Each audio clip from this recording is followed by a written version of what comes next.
আমি অনন্যা। আমি অনন্যা। আমি অনন্যা। আমি অনন্যা। আমি অনন্যা। আমি অনন্যা। আমি অনন্যা। নারী অনন্যা, তার পাশে দাঁড়ান, তাকে ঘরে বাইরে অনন্যা হয়ে উঠতে দিন। এমনটা ভেবেই যে অনন্যা নাম নিয়েছিলাম তা কিন্তু নয়। আমি কেবল ভেবেছিলাম মেয়েদের জন্য একটা কিছু করব, একটা প্ল্যাটফর্ম, একটা আলাদা প্ল্যাটফর্ম, সবার কথা বলবো। প্রায় 3 দশক আগের কথা। তখন ক্ষমতায় ছিল স্বৈরশাসক। মিছিল সমাবেশের উত্তাল সময়, হাটে মাঠে বন্যার পানিতে থই থই। আর দুর্যোগ মানে তো নারীর বড় বিপদ। তাই প্রথম কভার বন্যা নিয়ে। আর আপনি যদি আমার কাছে জানতে চান কেমন সমাজ আমি চাই, কি চায় অনন্যা, তাহলে আমি বলবো, চলুন না সবাই মিলে একটা সমাজ গড়ি, যেখানে নারী পুরুষ সকলেই এক কাতারে হাঁটবেন, একেবারে পাশাপাশি।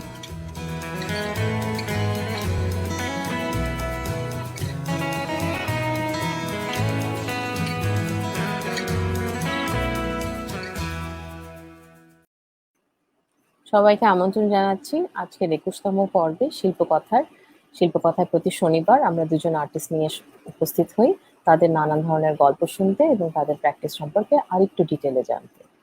আজকে আমাদের সঙ্গে শুধু দুজন আর্টিস্ট নয়, তাদের মধ্যেকার একটা বন্ধুত্ব আমরা দেখবো এবং সেটার গল্প শুনবো এবং তাদের দারুণ দারুণ কাজের পিছনের ইতিহাসগুলো জানবো এবং চ্যালেঞ্জেস গুলো চেষ্টা করবো জানার।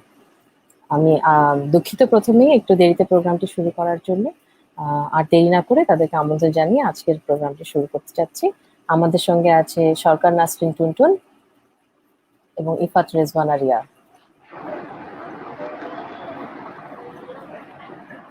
ওয়েলকাম টুনটুন। টুনটুন, আমাকে শুনতে পাওয়া যাচ্ছে? হ্যাঁ সাদিয়া, শুনতে পাচ্ছি। ধন্যবাদ আমাকে এই প্রোগ্রামে ইনভাইটেশন দেওয়ার জন্য। ধন্যবাদ প্রোগ্রামে আসার জন্য এবং সামনের গল্পগুলো যা শুনবো সেগুলোর জন্য আগাম ধন্যবাদ। আমাদের সঙ্গে আরো আছে ইফাত রেজওয়ানা রিয়া। আমরা যোগাযোগ করার চেষ্টা করছি।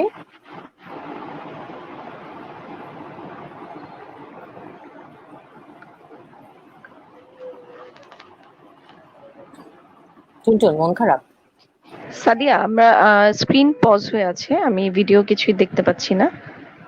আচ্ছা, টেকনিক্যাল ইস্যুস। হ্যাঁ, টেকনিক্যাল ইস্যুস। না, মন খারাপ না, একটু এক্সহস্টেড, কারণ সবাই মোটামুটি জানে যেহেতু আমি new mom, so postpartum period, সবকিছু মিলে একটু এক্সহস্টেড, একটু টায়ার্ড, বাট সবকিছু ঠিক আছে আলহামদুলিল্লাহ। আলহামদুলিল্লাহ। আমরা রিয়ার জন্য অপেক্ষা করি আর কিছুক্ষণ, দেখি রিয়া জয়েন করে কিনা।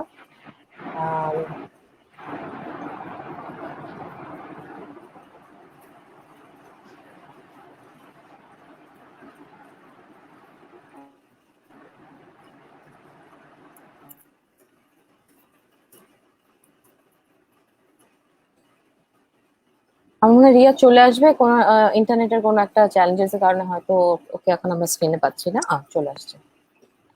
Welcome Riya. Thank you so much. Welcome to the show দুইজনকেই। চলো শুরু করা যাক। টুনটুন, সারাক্ষণ টুনটুনকে আমরা হাসি দেখি, খিল্লির মধ্যে দেখি। টুনটুন স্ক্রিনে আসার পরে ভয়াবহ সিরিয়াস, ভয়ই লাগতেছে টুনটুন। একটু হাস। কথা শোনা যাচ্ছে না, মিউট দিয়ে তাবৎ ভাষণ দিয়ে দিচ্ছে। টুনটুন মিউট। আনমিউট করতে হবে টুনটুন নিজেকে।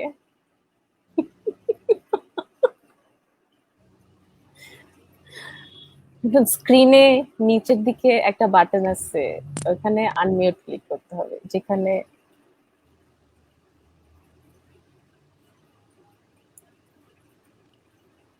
আচ্ছা, টুনটুন মেবি খুঁজে পাচ্ছে না। আচ্ছা, আজকে এক্সাইটিং হবে এপিসোডটা। এইটা বিশ্বাস করা যাচ্ছে না যে আসলে টুনটুনের কাজের পার্ট না, আসলেই হচ্ছে। হ্যাঁ, পারফরমেন্স আচ্ছা আর্টিস্টদের ক্ষেত্রে সবাই হচ্ছে ভাবে যে কি ইউজুয়ালি লাইফে ওরা যাই করে তাই পার্ট অফ পারফরমেন্স, মানে এরকম কিছু একটা ধরে নেয় আর কি।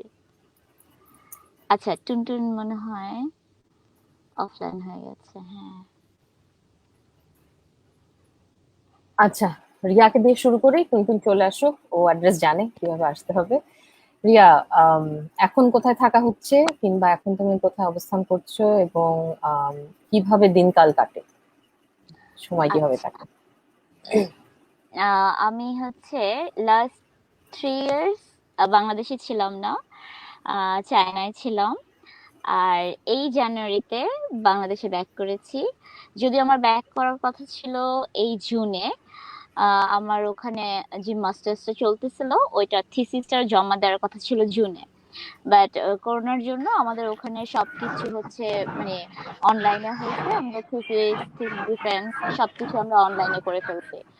সো বর্তমানে বাংলাদেশে আছি, বাংলাদেশেই প্র্যাকটিস করছি। আর রিসেন্টলি কিছু কাজ শুরু করছি। করোনার অনেক বড় একটা সময় আসলে আমরা কেউই কিছু করতে পারি নাই।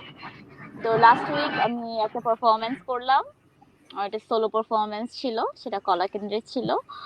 আর ওটা ছিল হচ্ছে আমার একটা রেসিডেন্সির পার্ট। আমি এখন একটা রেসিডেন্সিতে আছি। লাস্ট আগস্ট থেকে আমার একটা রেসিডেন্সি চলছিল, এটা একটা রেসিডেন্সি একটা কোরিয়ান অর্গানাইজেশনের সাথে। ওরা হচ্ছে একটা স্পেস প্রোভাইড করতে চাইছিল আমাদেরকে, মানে কথা ছিল এরকম যে আমরা হচ্ছে কি 3 মান্থের একটা রেসিডেন্সিতে কোরিয়াতে যাব, একটা সোলো প্রজেক্ট করব। ওখানে আমাদের একটা প্রজেক্ট প্ল্যান জমা দেওয়া ছিল। সো যেহেতু করোনা আসলো, সবকিছু পোস্টপোন হয়ে গেল। তো সেটা এখন আমি বাংলাদেশে করছি। তো ওটা লাস্ট এন্ডিং হবে সামনের মাসের 11 তারিখ। তো ওইটার যেটা হচ্ছে ফাইনাল প্রজেক্ট ছিল সেটা আমি অলরেডি করে ফেলছি। এখন শুধু আমার পেপারস ওয়ার্ক গুলো বাকি। এই তার মানে ব্যস্ততার যথেষ্ট জিনিস আছে এখন দেশে বসেও, ও এই হ্যাঁ হ্যাঁ, করোনার দেশে মধ্যে। বসেও আছে। হ্যাঁ, এগুলো এর করেই মাঝে দিন কাটতেছে। হ্যাঁ হ্যাঁ, ইয়াং এর কাজ চলছে আমাদের। এখন ইয়াং এর এক্সিবিশনে সবাই প্রিপারেশন নিচ্ছে। তো আমার একটা ইনস্টলেশন আছে এবারে ইয়াং এ, তো ওইটার প্রিপারেশন নিয়ে কাজ অনেকদিন করছি। পরে ইয়াং আর্টিস্ট এক্সিবিশনটা একটা উৎসবের মতো আসতেছে। সেই লাস্ট ফেব্রুয়ারিতে মনে হয় সামিটের পরে একটা বড় আয়োজনে সবাই এক হ্যাঁ জায়গায় হচ্ছে। আবার ইয়াংটা নিয়ে, আর হ্যাঁ, ইয়াংটা নিয়ে আসলে আর্টিস্টদের মধ্যে বেশ এক্সাইটমেন্ট সবসময় থাকে, আর ছোট ছোট এবারের কাজ করা। ইয়াংটা একটু ডিফারেন্ট হচ্ছে। যেমন এবারে ইয়াং এ নতুন অ্যাড হলো হচ্ছে একটা ইস্যু, সেটা হচ্ছে 11টা ইনস্টিটিউট, আর্ট ইনস্টিটিউট, ওদের একটা কিউরেশন প্রজেক্ট হচ্ছে। এভরি ইউনিভার্সিটি থেকে একজন করে কিউরেটর আসছে, যে হচ্ছে ওদের যারা মানে এখন রানিং স্টুডেন্ট আছে ওদের কাজ নিয়ে একটা শো করছে। এই ওটা হচ্ছে ইউনিভার্সিটি গুলা কি সাবডিভিশন। বাংলাদেশের? হ্যাঁ, সবগুলোই বাংলাদেশে, মানে আর্ট ইনস্টিটিউট, মানে সবগুলা আচ্ছা। ইউনিভার্সিটি না, কোনটা কলেজ আছে, আবার প্রাইভেট ইউনিভার্সিটি গুলোও আছে, যেমন ইয়োডা আছে ওটার মধ্যে, হুম হুম হুম। সান্তা বাহ, মারিয়াম আছে। ভালো, দারুণ। আরো শুনবো। টুনটুন, আমাদেরকে শুনতে পাওয়া যাচ্ছে? পাচ্ছি। আমি- আমাকে শুনতে পাওয়া যাচ্ছে? হ্যাঁ হ্যাঁ, এখন ক্লিয়ার। টুনটুন, এখন কোথায় অবস্থান করছো এবং কিভাবে দিনকাল কাটে? খানিকটা তো আমরা শুনেই ফেললাম, নিউ মম, তার মানে ব্যস্ততার আর শেষ নেই। তাছাড়া কোথায় অবস্থান করে, কিভাবে, আর অন্যান্য কাজ কি চলছে, শুধু একটু। এখন বাসায় আছি। আর আমি যেহেতু আমার টার্মটা সবাই জানে আর বা রিপিট করার দরকার মনে নেই, বাবুকে নিয়ে অনেক বিজি। পাশাপাশি আমি last year Rise academy and ACCR Korea, যেটা ওদের কোলাবোরেশন একটা ফেলোশিপ করছি 2 ইয়ার্সের কন্ট্রাকচুয়াল।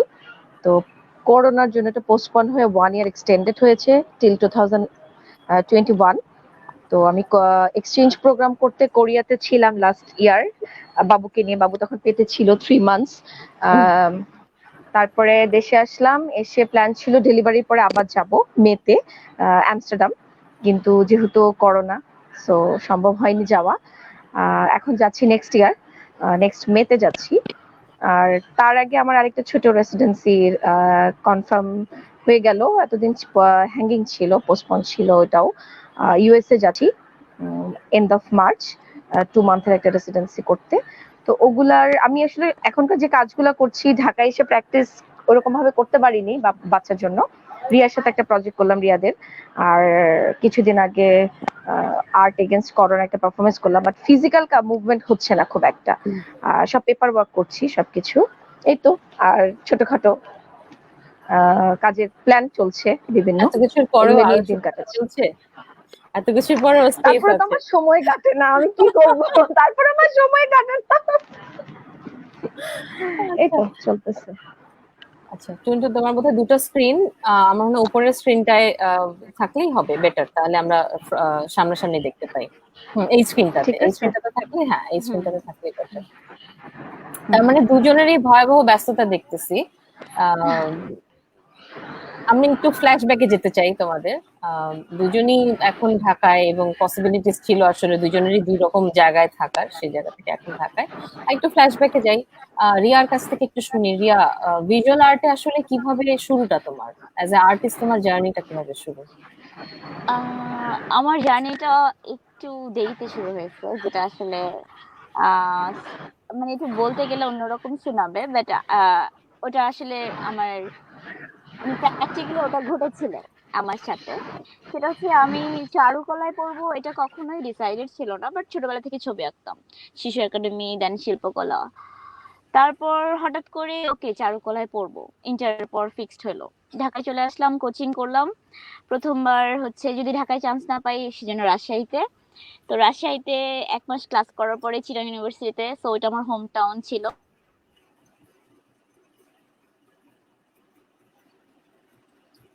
নেটওয়ার্কটা বোধহয় ঝামেলা করলো, চিটাং চলে গেছে নেটওয়ার্ক। রিয়ার নেটে বোধহয় ফ্রিকোয়েন্সি প্রবলেম, আমারটাও হচ্ছে আজকে, বুঝলাম না, এটা হয় না ইউজুয়ালি, আজকে নেটে একটু ঝামেলা করতেছে অনেক। আচ্ছা, আমরা চিটাং থেকে আবার ফেরত আসবো। রিয়ার, টুনটুন, হ্যাঁ হ্যাঁ, টুনটুনের আমার জার্নি জার্নিটা, কিভাবে ভিজুয়াল আর্টে? ভিজুয়াল আর্টের জার্নিটা আমার তো একটু লেট কামার, আমার সবকিছুতে আমি একটু লেট কামার, লেট লতিফ বলে আমাকে সবাই। লেট তো কামার আবার চলে আসছে।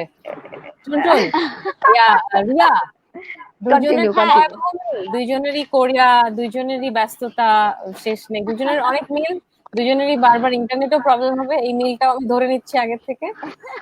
তো আমি সরি এটার জন্য, আসলে আমাদের সবার না কাছে না, না, না, এটা না, এটা এটা না, আমাদের হাতে তো না, আমাদের হাতে তো না আসলে। হ্যাঁ। কিন্তু তুমি চিটাং পর্যন্ত পৌঁছাইছিলে যেহেতু, ওখান থেকে শুনি টুনটুন কেবল শুরু করছে, ঢাকাতেই ছিল, এখনো কোথাও যায় নাই। আমরা না একটা কাজ করতে পারি, আমরা মানে একটু পর পর রিয়া যখন পজ হবে আমি কন্টিনিউ করব, আমি যখন পজ হবে রিয়া কন্টিনিউ করবে, কারণ this is a part of our work actually. মানে আমরা 4 বছরের গ্যাপেও যে আমাদের কোলাবোরেশন কন্টিনিউ করছি, এটা কিন্তু একটা প্রসেস, সো এটা এখানেও একদম, হতে পারে আমার মনে হয়। হ্যাঁ, যে কোনো রিয়া সময় কন্টিনিউ। যারা আমাদেরকে দেখতেছেন, ছিল হ্যাঁ, 4 বছর আগে। তাই। যারা দেখতেছেন আমাদেরকে, যারা তাদের মধ্যে অনেকেই চেনেন দুজনকে, জানেন যে আসলে কি সম্ভব তাদের দ্বারা, যে কোনো সময় পারফরমেন্স শুরু হয়ে যেতে পারে। এই টেকনিক্যাল ডিফিকাল্টিটাকেও একটা পারফরমেন্সের পার্ট হিসেবে তারা যেগুলো কিছু শুরু করতে পারে, বাট তার আগে আসলে ওরিয়েন্টেশন দিতে হবে বাকিদেরকে যে এই পারফরমেন্স আর্টের আসলে মানে জায়গাটা কি। শুনে নেই রিয়া, রিয়ার জার্নিটা শুনি, আচ্ছা তারপরে বাকিটা শুনবো। আচ্ছা, যাই হোক, তারপরে হচ্ছে সেকেন্ড টাইম আমি ঢাকায় আসা, বাট হচ্ছে মানে বাস্তবতা ছিল এরকম, আমার হচ্ছে মানে থাকার জায়গা ছিল না ওই সময়। তো আমি যেহেতু চিটাং থেকে আসছি, আমাকে হলে থাকতে হবে। হলে থাকার ফাইট দিতে যে আমি হচ্ছে আসলে পলিটিক্সের সাথে অনেক ইনভলভ হয়ে যাই। আমার যেই জায়গা থেকে, যেই ক্রাইসিস থেকে চারুকলায় আসা, ওটা থেকে আমি অনেক দূরে চলে যাই। তো আমার ঢাকা চারুকলা আসা 2009-এ, বাট যদি আমি সিরিয়াসলি বলি, আমি আর্টে সিরিয়াসলি ইনভলভ হয়েছি 2013-এ। এটা একদম আমি মানে নিজে প্রাউড ফিল করে বলি যে আমি অনেক দেরিতে শুরু করছি, বাট আমার মনে হয় যে আমার জার্নিটা খারাপ ছিল না। মানে আমি নিজেকে রিচ করার জন্য অনেক কিছু ট্রাই করছি নিজে। প্রসেসটা আমার নিজের সাথে ছিল, আমার স্টাডিটা আমার নিজের সাথে ছিল। একাডেমিতে আমি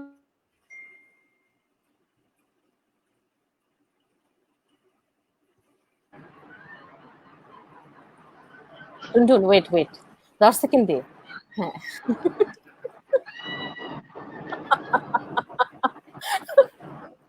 কোনো ব্যাপার না, ও প্রত্যেকটা জায়গায় যাওয়ার পরে একটা করে ব্রেক নেয়, চিটাং পৌঁছায় ব্রেক নিচ্ছে, একাডেমিতে আসার পরে ব্রেক নিচ্ছে, ব্রেকনেস, আরেকটা জায়গায় যাবে এখন। হ্যাঁ, এই যে second break. Continue continue. Okay, then হচ্ছে 2013-এ আমি হচ্ছে আর্টে কামব্যাক করি। তারপর থেকে হচ্ছে সব কম্পিটিশনে কাজ করা, বাট আমি প্রিন্ট মেকিং এর ছিলাম। বাট ওটাতে আমি কোনোভাবেই ইমপ্রেস পাচ্ছিলাম না। আমার মনে ছিল প্রিন্ট আমার জন্য না।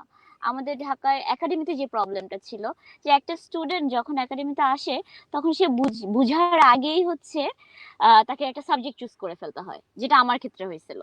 আমি জানিও সবার না ক্ষেত্রে প্রিন্ট আই থিঙ্ক মেকিং কম কি। বেশি, সবার ক্ষেত্রে হ্যাঁ, কম আমার বেশি। ইন্টারেস্ট ছিল কিনা সেটা আমি আসলে ডিসকভার করার আগেই আমি প্রিন্ট মেকিং জয়েন করে ফেলি, এবং যখন ওটা ডিসকভার করি তখন আর সাবজেক্ট চেঞ্জ করার কোনো ওয়ে নাই। দ্যাটস ওয়াই আমার সেকেন্ড মাস্টার্সটা করা, যেটা আমি আসলে যেটাতে আমি ইন্টারেস্ট পাই ওটার জন্য আমি আবার নিজের পড়াশোনা স্টার্ট করি।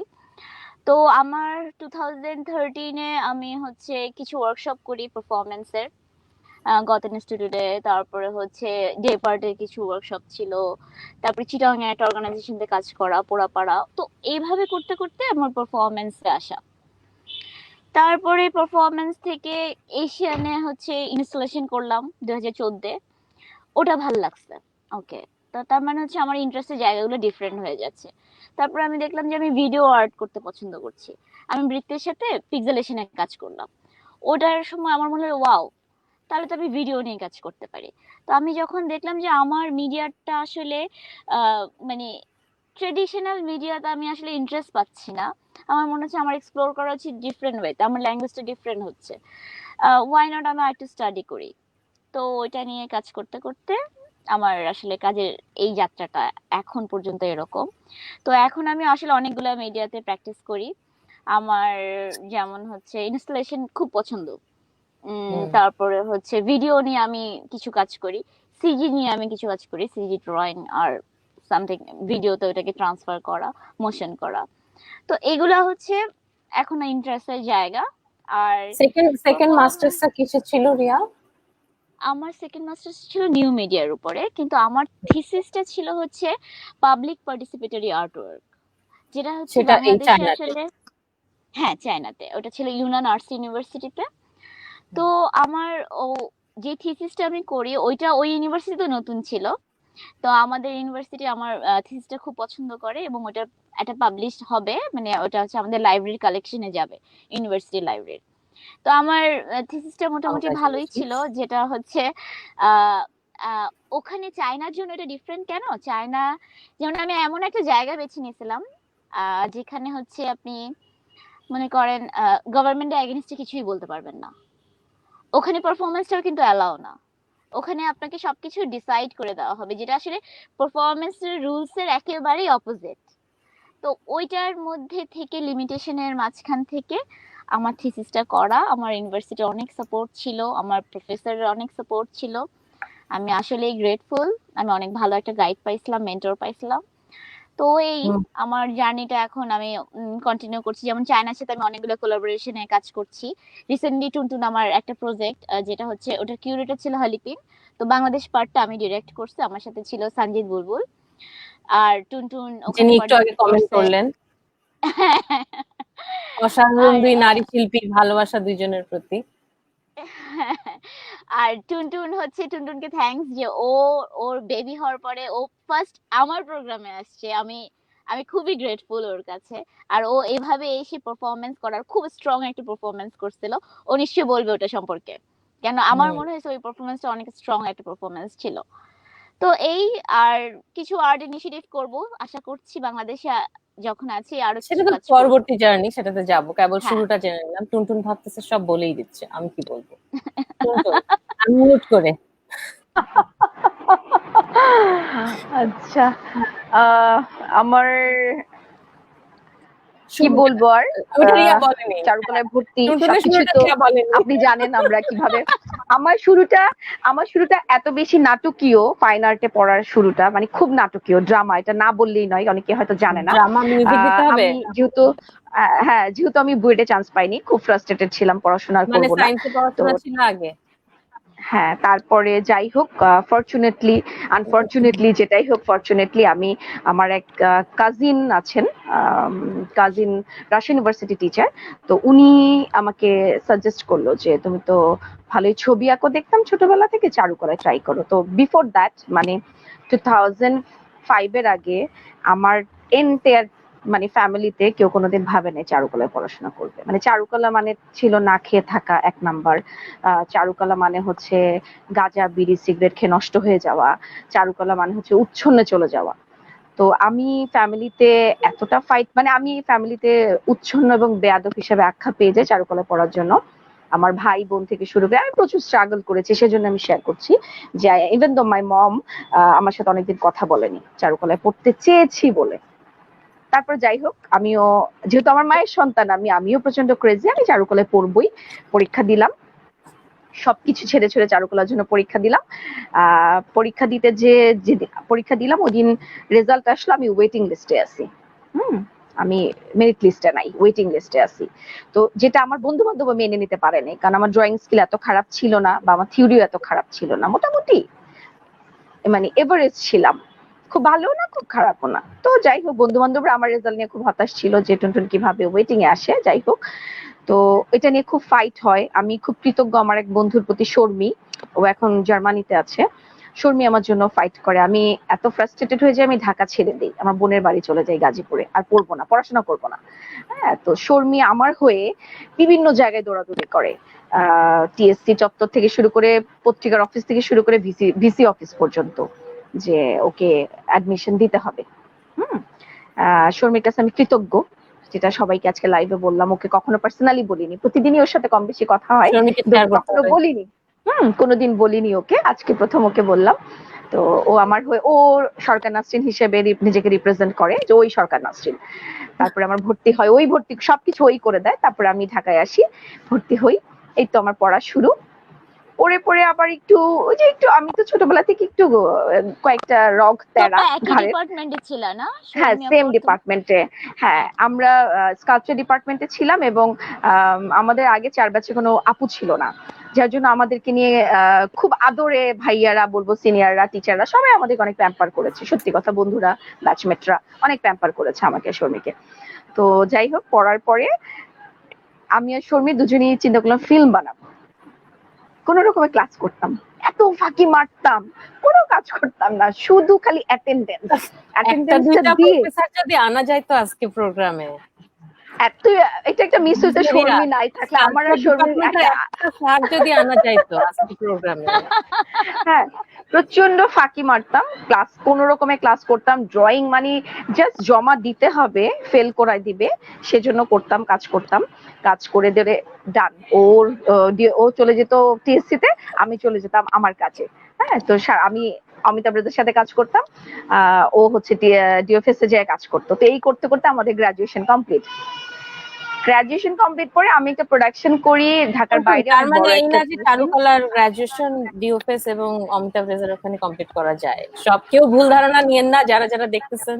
না না না না, আমরা কাজ করতাম, না না না, এই দুজনকে দিয়ে চারুকলার পড়াশোনা করেছি, সেটার প্রমাণ আমি একটু করে দিব, যে ফাঁকিবাজির মধ্যেও কিছু কিছু কাজ করছে, এমনি এমনি হয় না পাসটা। হ্যাঁ, ভুল ধারণা হয়ে যাবে টুনটুন। হ্যাঁ, না না না, সরি না, এত না, দেখা গেল কি পাস করার জন্য যতটুকু দরকার ততটুকু করেছি, দ্যাটস ট্রু। ওই জায়গাটুকু অনেস্ট ছিলাম, হয়তো বা মেরিট রেজাল্ট করতে পারিনি, ফার্স্ট সেকেন্ড থার্ড হইনি, বাট পাস করার জন্য যতটুকু পারফরমেন্স দরকার অতটুকু আমি আর শর্মী দিয়েছি। অনেক অন্য ইন্টারেস্ট ছিল তখন, আর হচ্ছিল, বাট আমাদের ফ্যাসিনেশন ছিল আমরা ফিল্ম বানাবো।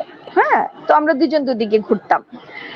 তারপরে গ্রাজুয়েশনের পরে আমি একটা প্রোডাকশন করলাম ঢাকার বাইরে, বেশ বড় একটা প্রোডাকশন। ওই প্রোডাকশনে আমার কিছু কাজ দেখে ওখানকার একজন সিনেমাটোগ্রাফার ছিলেন, হীরা আজাদ, খুব নাম করা সিনেমাটোগ্রাফার বাংলাদেশের। দাদা আমাকে বললেন যে তোর কাজ খুব সুন্দর, তুমি আমাকে কিছু আর্টিস্টের লিস্ট দিলেন, বললেন এগুলো ফলো করো। এটা হচ্ছে 2010 এর কথা, এগুলো ফলো করো, তোমার কাজের, তোমার ডিরেকশনের সাথে আমি এগুলো রেফারেন্স পাই, বাট আমি নিজেও জানি না। তারপরে আমি ফলো টলো করে দেখলাম যে ইনস্টলেশনের একটা প্যাটার্ন আছে আমার প্রোডাকশন ডিজাইনে, আমার আর্ট ডিরেকশনে। তারপরে আমি একটু একটু করে ওগুলা দেখা শুরু করলাম। তখন ভাবলাম যে আচ্ছা, এখন ইনস্টলেশন বিষয়টা কি বুঝি।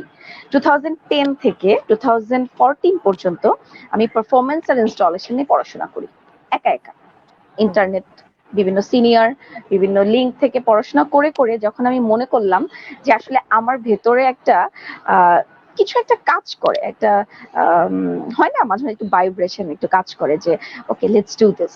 হ্যাঁ, তো আমি নিজে নিজে একদিন ক্যামেরা রোল দিলাম, ক্যামেরা রোল দিয়ে নিজেই একটা পারফরমেন্স করলাম।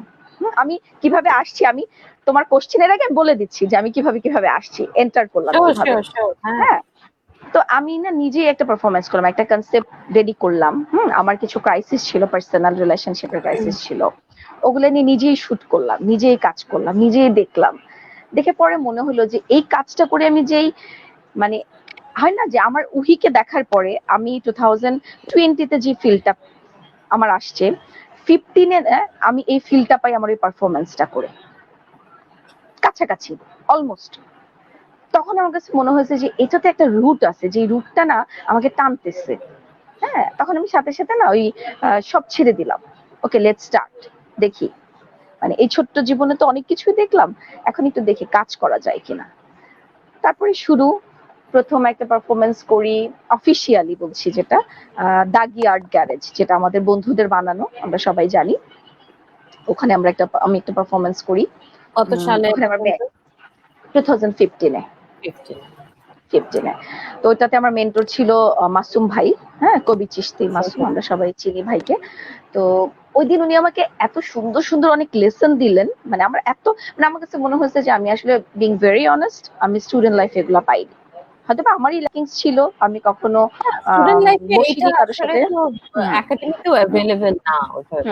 একাডেমিতে আমি পাইনি এই পড়াশোনার লেসনটা। জায়গাটা আমরা অন্য সিনিয়র আর্টিস্টদেরও দেখি যে নেট থেকে হয়তো পড়ছে কিংবা তো খুব সুন্দর ভাইয়া লেসন দিলেন, ইনস্টলেশন নিয়ে, পারফরমেন্স নিয়ে, প্রচুর লিংক দিলেন, প্রচুর রেফারেন্স দিলেন আমাকে। মানে আমাদের আড়াই ঘন্টা জার্নি ছিল, তখন আমি আর উনি একই জায়গায় থাকতাম, কাছাকাছি, চিটাগাং রোড, মানে কিছুটা ঢাকার বাইরে, নারায়ণগঞ্জ, আমার শ্বশুর বাড়ি।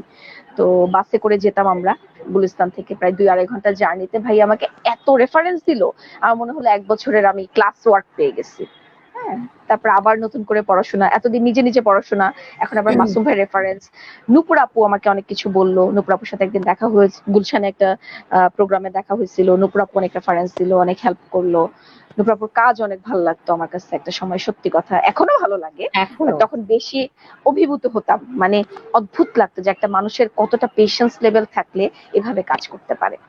সত্যি এইভাবেই আসলে শুরু। আর রিয়ার সাথে কাজ করা শুরুটাও আমাদের এইভাবেই, একটা প্রজেক্টে যাই দুজন আমরা একসাথে, তারপর যে আস্তে আস্তে বন্ডিং তৈরি হয়ে গেল, কাজ শুরু করে দিলাম। বন্ডিং না শত্রুতা, ওইটা আমি দেখতেছি, দাঁড়াও একটু পরে। ওইটা পরে আসতেছে। আমি এর মাঝখানে কিছু জিনিস আবার টুনটুনের কাছে ফেরত আসবো, কিন্তু রিয়ার কাছে একটু শুনি। রিয়া, এই যে পারফরমেন্সের রুলস এর বাইরে একটা কথা বলছিলে, হ্যাঁ, এইটা কি জিনিস এবং পারফরমেন্সের রুলসটা আসলে কি, পারফরমেন্স আর্টটা কি? আমরা তো বেসিক জার্নি দেখতে পাচ্ছি, স্কাল্পচার থেকে টুনটুনের একটা শুরু, বিভিন্ন স্টাডি এবং এক্সপিরিয়েন্সের কারণে। তোমারও প্রিন্ট মেকিং থেকে আসলে পার্সোনাল ক্রাইসিস। আমি পার্সোনাল ক্রাইসিসের জায়গাটা এমফেসিস দিচ্ছি না, কেন পলিটিক্সে আসা, though you write that in your bio, I know, if you want to share you can, but আমি এমফেসিস এখানে দিচ্ছি না। কিন্তু তারপরে এই যে পারফরমেন্সের রুলস এর বাইরে যে কথাটা বলছিলে, পারফরমেন্স সম্পর্কে একটু শুনি আগে, যে পারফরমেন্সে আমাদের আন্ডারস্ট্যান্ডিংটা কি, কিংবা তোমাদের আন্ডারস্ট্যান্ডিং কি, যেহেতু তোমরা এটাতে কনসিয়াসলি এসছো বাই চয়েস। আচ্ছা, পারফরমেন্স আসলে কোনো রুলস নাই পারফরমেন্স, সবচেয়ে সত্যি কথা যেটা। কিন্তু চায়নাতে যাওয়ার পরে আমাকে কয়েকটা জিনিস সবসময় বলে দেওয়া হয়তো। আমি চায়নাতে যেই গ্যালারিতেই কাজ করছি, ওরা আমাকে 3টে জিনিস বলে দিত। ফার্স্ট, পলিটিক্যাল কোনো ইস্যু নিয়ে কাজ করা হবে না, যেটা হচ্ছে মানে পারফরমেন্সের শুরুই হয়েছে মানে স্পিচ, পলিটিক্যাল স্পিচ বা হচ্ছে ফেমিনিজম বা হচ্ছে যেটা রেভলিউশনারি, ওরকম কিছু নিয়ে শুরু। তো আমি কোনো পলিটিক্যাল ডায়লগ দিতে পারবো না, মানে আমার পারফরমেন্সে কোনো পলিটিক্যাল ল্যাঙ্গুয়েজ আসতে পারবে না, সেটা ভিজুয়ালে হোক, কনসেপ্টে হোক। 2, কোনো ভায়োলেন্স দেখানো যাবে না। মানে পারফরমেন্সের হিস্ট্রিতে যদি আমরা যাই, ভায়োলেন্স ছাড়া পারফরমেন্স প্রথম দিককার খুঁজে পাওয়া মনে হয় একটু টাফ হয়ে যাবে। যাই হোক। 3rd, আমি ফায়ার ইউজ করতে পারবো না, মানে একটা এলিমেন্টস, এটা হচ্ছে আর্থ এলিমেন্টস এর একটা। এটাতে কেন বাধ্যবাধকতা? হ্যাঁ, পরে শুনলাম যে হ্যাঁ সেফটি আর অনেক কিছু, ওরা এগুলো মাথায় রেখে ওরা এগুলো না করতো আমাকে। তো যাই হোক, পারফরমেন্স আমার মতে, পারফরমেন্স যেভাবে হিস্ট্রিটা এন্টার করছিল, এখন আসলে ওই জায়গাটা কিন্তু নাই। আমি আরেকবার একটু এটার ভেতরে আবার একটু ব্রেক দিচ্ছি। যখন তুমি বলছো হিস্ট্রিটা যেভাবে শুরু করছিল, কোন কনটেক্সটে হিস্ট্রিটা বলছো? হিস্ট্রি অফ ইউনো চায়নার বেসিসে, সাউথ এশিয়ান বেসিসে, কোন হিস্ট্রি? বিকজ না না না, আমাদের এখানে হিস্ট্রিটা আসলে কোথায়? আসলে পারফরমেন্সের শুরুই হয় ওয়েস্টার্নে। যদি আমরা ব্যাক এন্ডে যাই, তো ওয়েস্টার্নে যেই ধরনের ল্যাঙ্গুয়েজ থেকে শুরু হয়, ওয়েস্টার্ন পারফরমেন্স হিস্ট্রিকে রেফার করে বলছো হ্যাঁ তাহলে? Western performance. আর এশিয়াতে পারফরমেন্স যখন আসে তখনও কিন্তু পলিটিক্যাল ইস্যুজই আসে। হুম। আপনি যদি হচ্ছে আহ আহ, লি ওয়েনকে দেখেন, বা হচ্ছে আমাদের সেইজি কে দেখেন, বা হচ্ছে আরো অনেক আর্টিস্ট আছে, আমার এখন এই মুহূর্তে নাম মনে হুম পড়তেছে হুম না। হুম। আহ, মানে প্রত্যেকে হচ্ছে পলিটিক্যাল ডায়ালগ দিয়ে শুরু করছে। হুম। তো এদের কাছ থেকে যদি আমি হিস্ট্রিটা কালেক্ট করি, আমি কি এসেন্সটা পাচ্ছি?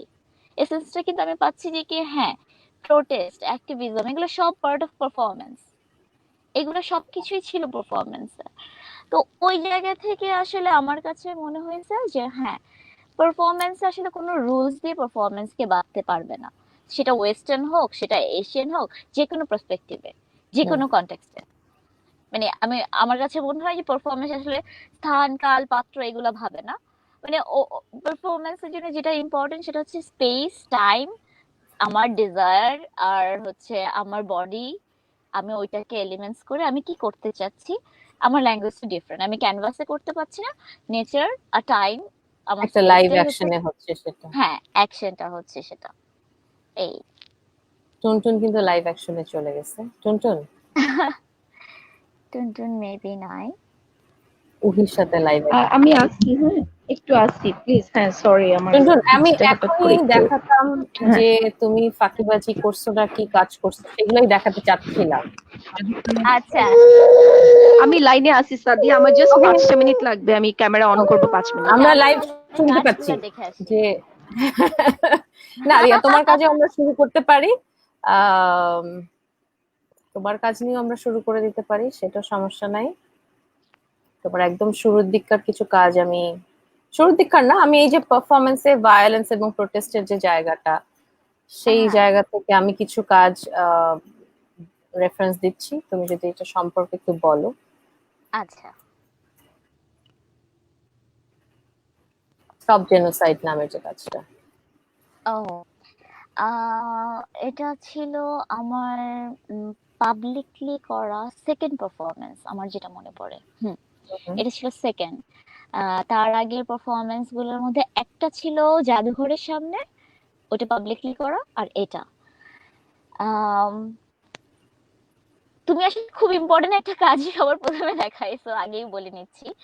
এই কাজটাতে প্রথম আমি পারফরমেন্সে পাবলিক অডিয়েন্সের যে রিয়াকশনটা, এটা ভয়াবহ ভাবে টের পাই।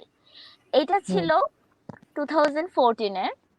এটা ছিল হচ্ছে তোমার ছবির হাটের 10th অ্যানিভার্সারিতে ওরা একটা পারফরমেন্স ফেস্টিভ্যাল করছিল, নিলয়দা কিউরেটর ছিল। তো ওখানে হচ্ছে ওই সময়টাতে পলিটিক্যাল ভায়োলেন্স অনেক বেড়ে গেছিল বাংলাদেশে। সেটা হচ্ছে এই একই ইস্যু নিয়ে কিন্তু আমি অনেক দিন কাজ করছি। 2014-এ শুরু হওয়া এইটা নিয়ে, পরে হচ্ছে হয়তো মিডিয়াম চেঞ্জ হয়েছে, বাট এই টপিকটা নিয়ে আমি অনেকবার কাজ করছি।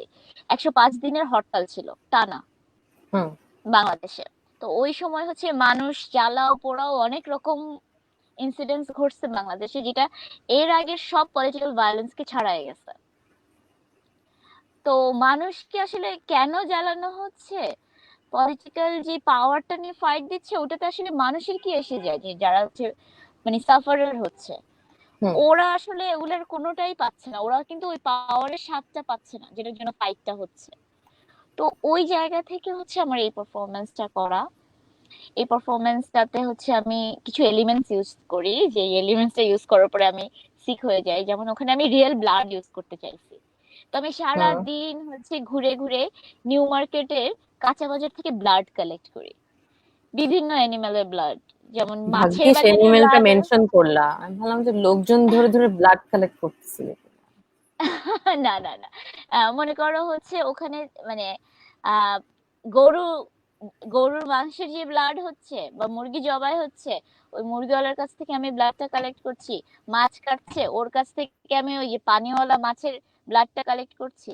তো এইখানে আসলে অনেকগুলো ব্লাড কালেক্ট করার একটা জায়গা ছিল কি, আমার কাছে মনে হচ্ছিল ওরা যে মানুষগুলোকে মারছে না, এই যে একটা বাস পোড়ায় দিচ্ছে, এখানে অনেকগুলো মানুষের ব্লাড একসাথে মিক্সড আপ হচ্ছে, কারো ব্লাডের কিন্তু মূল্য নাই। ওই মাছ বাজারের মাছের ব্লাড আর মুরগির ব্লাড আর গরুর ব্লাডের সাথে মানুষের ব্লাডের কোনো তফাৎ পাই নাই আমি। তো ওই কারণে কিছু মানে আমার ওই পারফরমেন্সটাতে মানে আমি ওই প্লাস্টিকের পলিথিনের ওই সারাউন্ডিংসটার ভেতরে ছিলাম প্রায় তোমার মোর দেন 40 মিনিটস। তো 1 ঘন্টার কাছাকাছি হবে আমার মনে হয়। তারপরে ওখানে আমি একটা গ্লিটার্স ইউজ করছি, যেটা হচ্ছে পাওয়ারের সিম্বলাইজ করার জন্য। তো ওই গ্লিটার্স আর ব্লাড মিলে আমার ভেতরে অনেক সাফোকেশন ক্রিয়েট করে, যেটা আমি অনেকদিন ভুগি এটা নিয়ে। কিন্তু ওই সময় পারফরমেন্সটা করার সময় আমার সামনে যে অডিয়েন্সরা ছিল, আমি যাদেরকে কানেক্ট করছি একটা ব্যারিয়ারের মাঝখানে, জাস্ট প্লাস্টিক লেয়ারটা আমার সামনে ছিল আর ওরা আমার হাতে হাত রাখছে। ওই যে চোখের যে ভাষা, এই যে রক্তের যে স্মেল ওরা পাচ্ছে পাচ্ছে না আর ভেতরে, এই জায়গাটা আমার মনে হয়েছে মানে আমি অডিয়েন্স রিঅ্যাকশনটা অনেক ভালোভাবে পাইছি। যখন লাস্টে আমি ব্লাড স্প্ল্যাশটা দেই এবং ওরা যে ছিটকে দূরে চলে যাচ্ছে প্লাস্টিকের ওই সারাউন্ডিংসটা থেকে, মানে ওটা যদি তুমি সামনে থাকো না থাকো তো ওই পারফরমেন্সের এসেন্সটা আসলে পুরোপুরি তুমি ফিল করতে পারবা না আর কি। মানে আমার কাছে মনে হয়েছে ওই পারফরমেন্সটা আমার one of the important performance, যেটা আমাকে সেকেন্ড এর পরের আরো অনেকগুলো পারফরমেন্স করার জন্য মানে ইনফ্লুয়েন্স করছে আর কি। আমি আমাকে আরেকটা inspire করছে। পারফরমেন্সে যেতে চাই। আমার মনে হয় সিমিলার এলিমেন্টস এর কারণে আমি এটা দেখাচ্ছি। এটা হ্যাঁ, সম্পর্কে আচ্ছা, এইটা ছিল হচ্ছে এই পারফরমেন্সটার টাইটেলই ছিল সাফোকেশন, আর এইটা ছিল তখন করা আমার সবচেয়ে ডিউরেশনাল পারফরমেন্স। কিন্তু ওটাকে এবার আমি ক্রস করে এবার 12 ঘন্টা একটা পারফরমেন্স করছি। তো ওই পারফরমেন্সটা ছিল তোমার 3.5 ঘন্টা, ওই প্লাস্টিকের পলিথিনটার ভেতরে আমি ছিলাম, যেটা এয়ার টাইট ছিল। আমি ব্রিথ করতে পারতেছিলাম না। তুমি যদি খুব ক্লোজ শটে দেখো, ওখানে বিন্দু বিন্দু আমার মানে আমার অক্সিজেন থেকে হচ্ছে মানে ওই পানির মতো যে জায়গাটা ক্রিয়েট হচ্ছে, আমার ঘাম, আমার স্মেল, আমার অক্সিজেন, মানে ওটার ভেতরেই আমি সাফোকেটেড হয়ে যাচ্ছিলাম। তো ওই সময়টাতে আসলে আমি একটা মেন্টালি আমি একটা ক্রাইসিসের মধ্যে ছিলাম। পারফরমেন্সটা করা ছিল নানজিং মিউজিয়ামে। এটা নানজিং হচ্ছে তোমার সাউথ সাইডের মানে ওটাকে বলে কি চায়না সাউথ ক্যাপিটাল নানজিং। তো ওটার যে মিউজিয়াম ওখানে করা। তো ওটার কিউরেটর ছিল হলিপিন স্যার। ওনার সাথে আমার অনেকগুলো প্রজেক্ট করা। তো ওই প্রজেক্টটাতে আমার ওই প্রজেক্টের সময় আমি চায়নাতে আসলে প্রথম যখন যাই, ওই সময় আমার কিছু মেন্টাল ক্রাইসিস চলতেছিল। এটা ছিল ঠিক তার 1 বছর পরে, কিন্তু ওই ক্রাইসিসটা তখনও চলতেছিল। ধরো একটা নতুন সারাউন্ডিংস, আহ চায়নাতে তুমি কথা বলার মানুষ খুঁজে পারবে না আনলেস তুমি চাইনিজ বলতে পারো। খুব রেয়ার যে তুমি হচ্ছে ওখানে কোনো ডক্টর বা ব্যাংকারকে তুমি যদি ইংলিশে কথা বলো, ওরা না খুব একটা ইয়েস নর বেশি তোমার দিকে আগাবে না। তো ওইখানে আমার একটা মেন্টাল ক্রাইসিস থেকে মানে একটা আমি পেইনের মধ্যে দিয়ে যাচ্ছিলাম। তো ওটা আমি চিন্তা করলাম যে ওকে আমি এটাকে বডিতে ট্রান্সফার করি, দেখি কি হয়, তাহলে যদি আমার মেন্টাল স্ট্রেসটা কমে। তো ওখানে আরেকটা জিনিস করছিলাম, ওখানে আমি একটা মিরর ইউজ করছিলাম। একটা সময় আমার মনে হয়েছিল যে আমি যে স্ট্রেসে আছি, এই রিফ্লেকশনটা শুধু আমার উপর পড়ে, এটা কিন্তু অন্য কারোর উপর পড়ে না। ওখানে আমি ইচ অডিয়েন্সকে একটা করে রিফ্লেকশন দেই। আমি যে 3 ঘন্টা ওটার ভেতরে ছিলাম, অডিয়েন্সরা আমার চারপাশে ছিল, কিন্তু কিন্তু কারো মনে হয় নাই যে আমার এই সাফোকেশনটা থেকে আমাকে বের করা উচিত। আমি থাকতে না পেরে নিজেই ওটা ছিঁড়ে বের হয়েছি। কিন্তু তো ওইটাই দেখাইতে চাইছি যে হ্যাঁ আমার প্রবলেম আমারই, ওটা রিফ্লেকশন তোমার উপরে পড়ে না। তো ওটা নিয়ে আমি হচ্ছে হ্যাঁ মিরর দিয়ে ওদেরকে রিফ্লেক্ট করলাম, দেখো আমার সাফোকেশন হচ্ছিল কিন্তু তুমি সেটা রিফ্লেক্ট করতে পারো নাই, কিন্তু আমার এখান থেকে তোমাকে দেখা যায়। তো ওই কারণে আমার মনে হয়েছে যে কি হ্যাঁ পারফরমেন্স অল সিম্বলিক। তো আমার মনে হয়েছে যে কি হ্যাঁ আমার এই পারফরমেন্সটা মানে আমার অনেক ইম্পর্টেন্ট একটা পারফরমেন্স ছিল, ভালো লাগছে আমার ওটা করে। মানে প্রথম ডিউরেশনাল ছিল, দ্যাটস ওয়াই আমার অন্যরকম একটা ফিলিংস কাজ করছিল। ইন্টারেস্টিং রিয়া, খুবই ইন্টেন্স কাজ। আমি আরেকটা ইন্টারেস্টিং ইমেজ দেখাতে চাই যতক্ষণ টুনটুনকে আমরা আরেকবার স্ক্রিনে না পাচ্ছি। কি হচ্ছে এখানে রিয়া? ওকে, করোনার সময় এই এটা- কাজটা দেখানো খুবই ভয়ানক। ওকে, এটা আমার পার্টনার চলে আসছিল এখানে, আমি যার সাথে কোলাবোরেশন করছি ও এটা স্ক্রিন, ওর নাম দেখলাম প্রমিলা লামা। ও হচ্ছে ওকে, একজন নেপালিস পারফরমেন্স আর্টিস্ট। ও ও প্রমিনা লামা বলছে hi Riya and Tuntun, love you both. প্রচুর প্রচুর হ্যাঁ। ভালোবাসা কিন্তু আমাদের অলরেডি আসছে। আমি আলাপটা এত ইন্টেন্স যে আমি কমেন্টে ওভাবে যাচ্ছি না, আমরা স্ক্রিনে দেখিয়ে দিচ্ছি। রিয়া, আচ্ছা, প্রমিলা আমার খুব ভালো ফ্রেন্ড, আর আমার মনে হয়েছে টুনটুনের পরে আমি যদি কারোর সাথে কোলাবোরেশন করে খুব মানে স্যাটিসফাই হয়ে থাকি সেটা ছিল প্রমিলা। এর আগে পরে আমি আরো অনেকের সাথে কোলাবোরেশন করছি, বাট ওই যে বলে না যে হ্যাঁ, যেমন আমরা যদি হিস্ট্রির দিকে যাই, মারিনার সাথে উলের যে পারফরমেন্সের বন্ডিং ছিল সেটা কিন্তু আর হয় কখনো।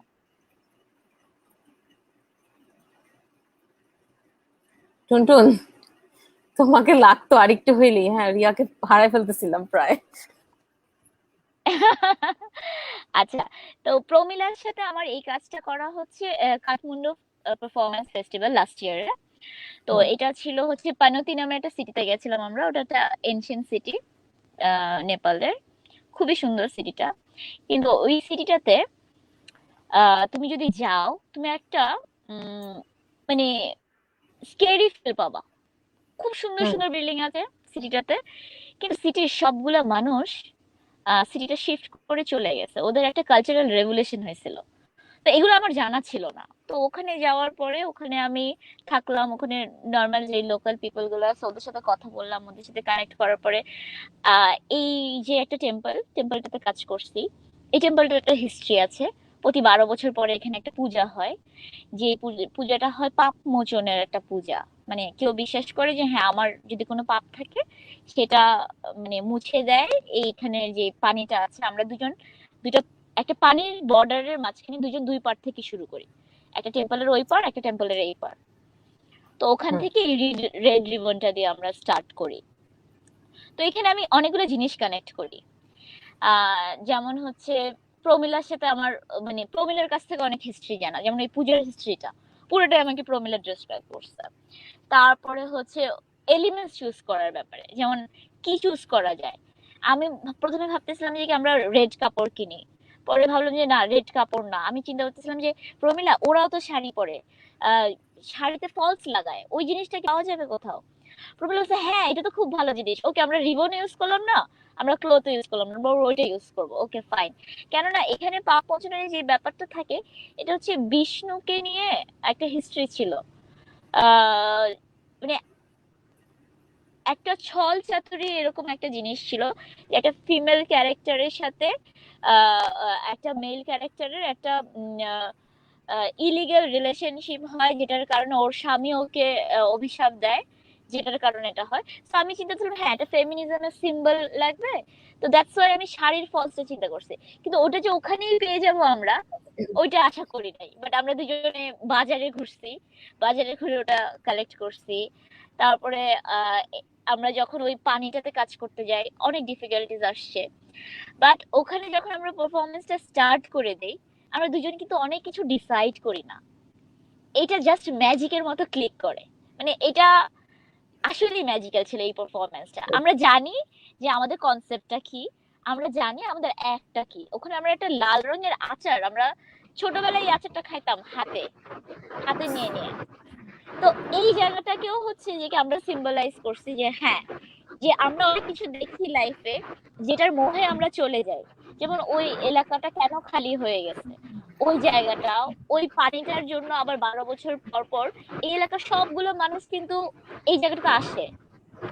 তো অনেক কিছু আমরা এই পারফরমেন্সটাতে কানেক্ট করি। এবং প্রমিলার আমি এই পারফরমেন্সটা প্রায়, আমাদের কথা ছিল আমরা 10 মিনিট পারফরমেন্সটা করব, বাট আমরা এত বেশি ইন্টিমেট হয়ে যাই ওই পারফরমেন্সে, প্রায় এটা মোর দেন 30 মিনিটস এর বেশি ছিল।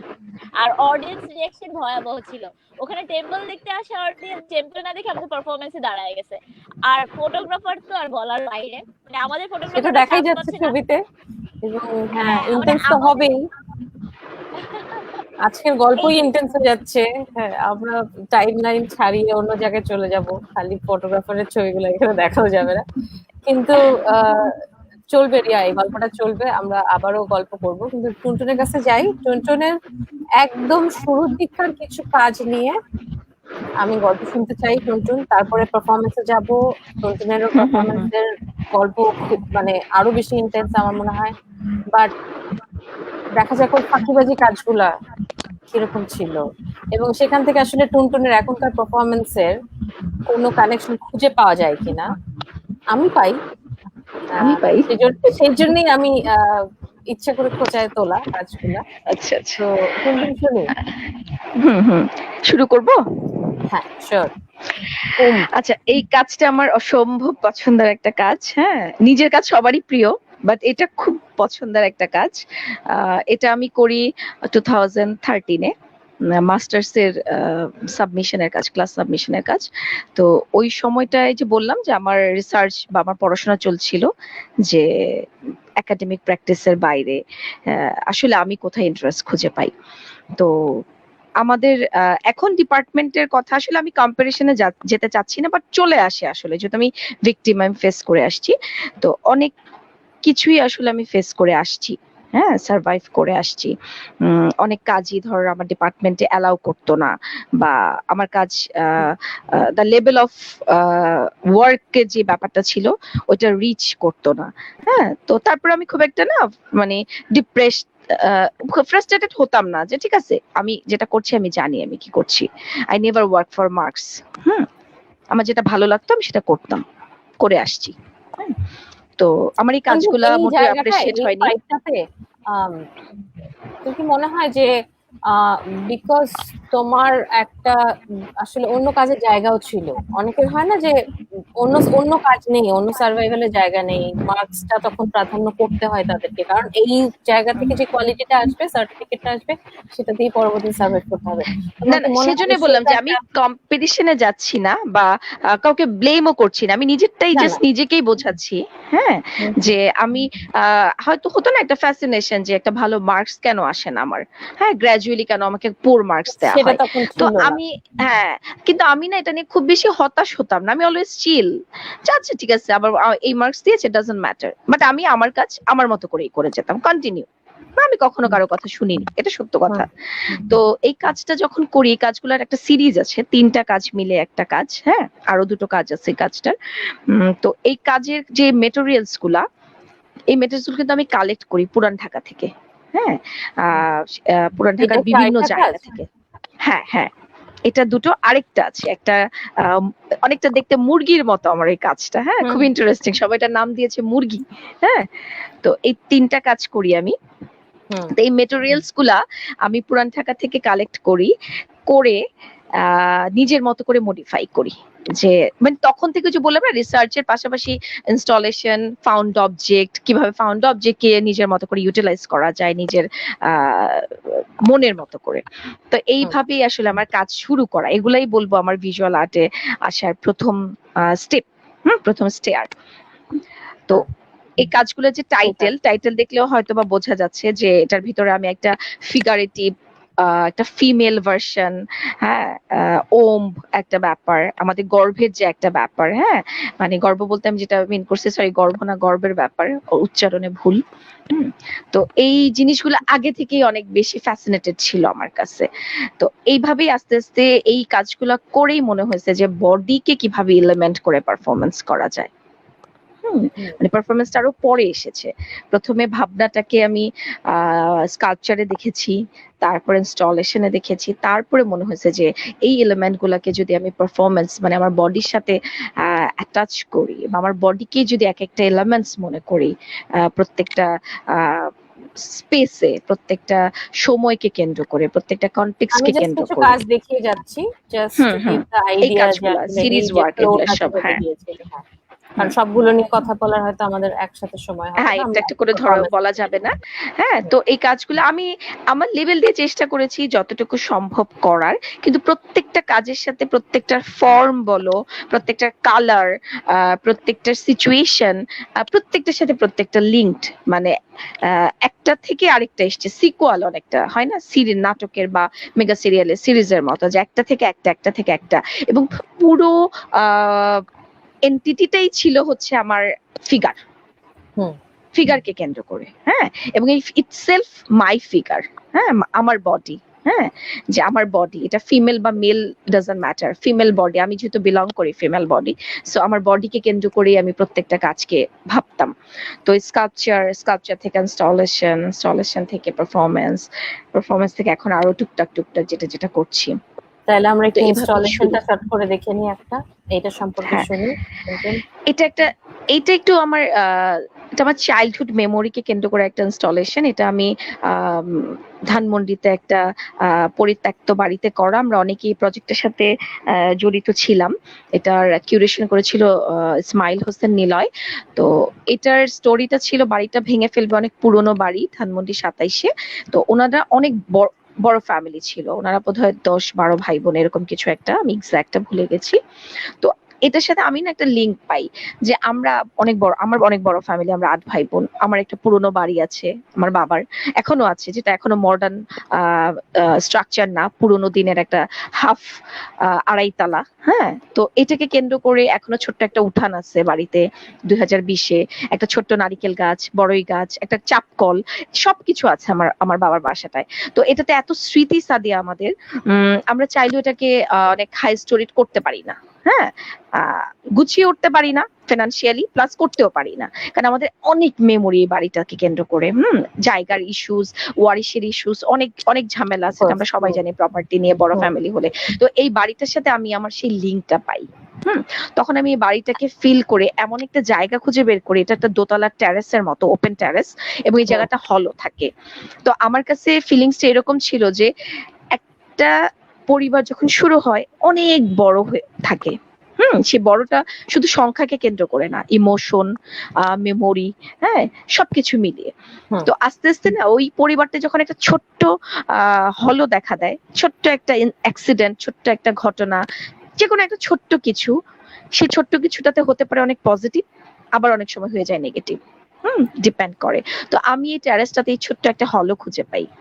তখন আমার কাছে আমার নিজের ফ্যামিলিটাকে আমি এখানে রিপ্রেজেন্ট করার চেষ্টা করি, যে এই হলোটা দিয়ে যেমন এই বাড়িটা সবকিছু ধুয়ে নেমে চলে যাচ্ছে, আমার পরিবারটা এরকম আজকে আমরা 8 ভাই বোন 8 দিকে, হয়তো বা সময় সুযোগের জন্য আমরা বসতেও পারি না, এক হতেও পারি না গত 7-8 বছরে। মানে এমন একটা অবস্থা গেছে, ঢাকা শহরে থেকেও আমরা কেউ কাউকে একসাথে 8 জন হওয়ার আমরা সেটা ঢাকা শহরে হয়তো অনেকেরই বাস্তবতা হয়ে যাচ্ছে এই হলোটা।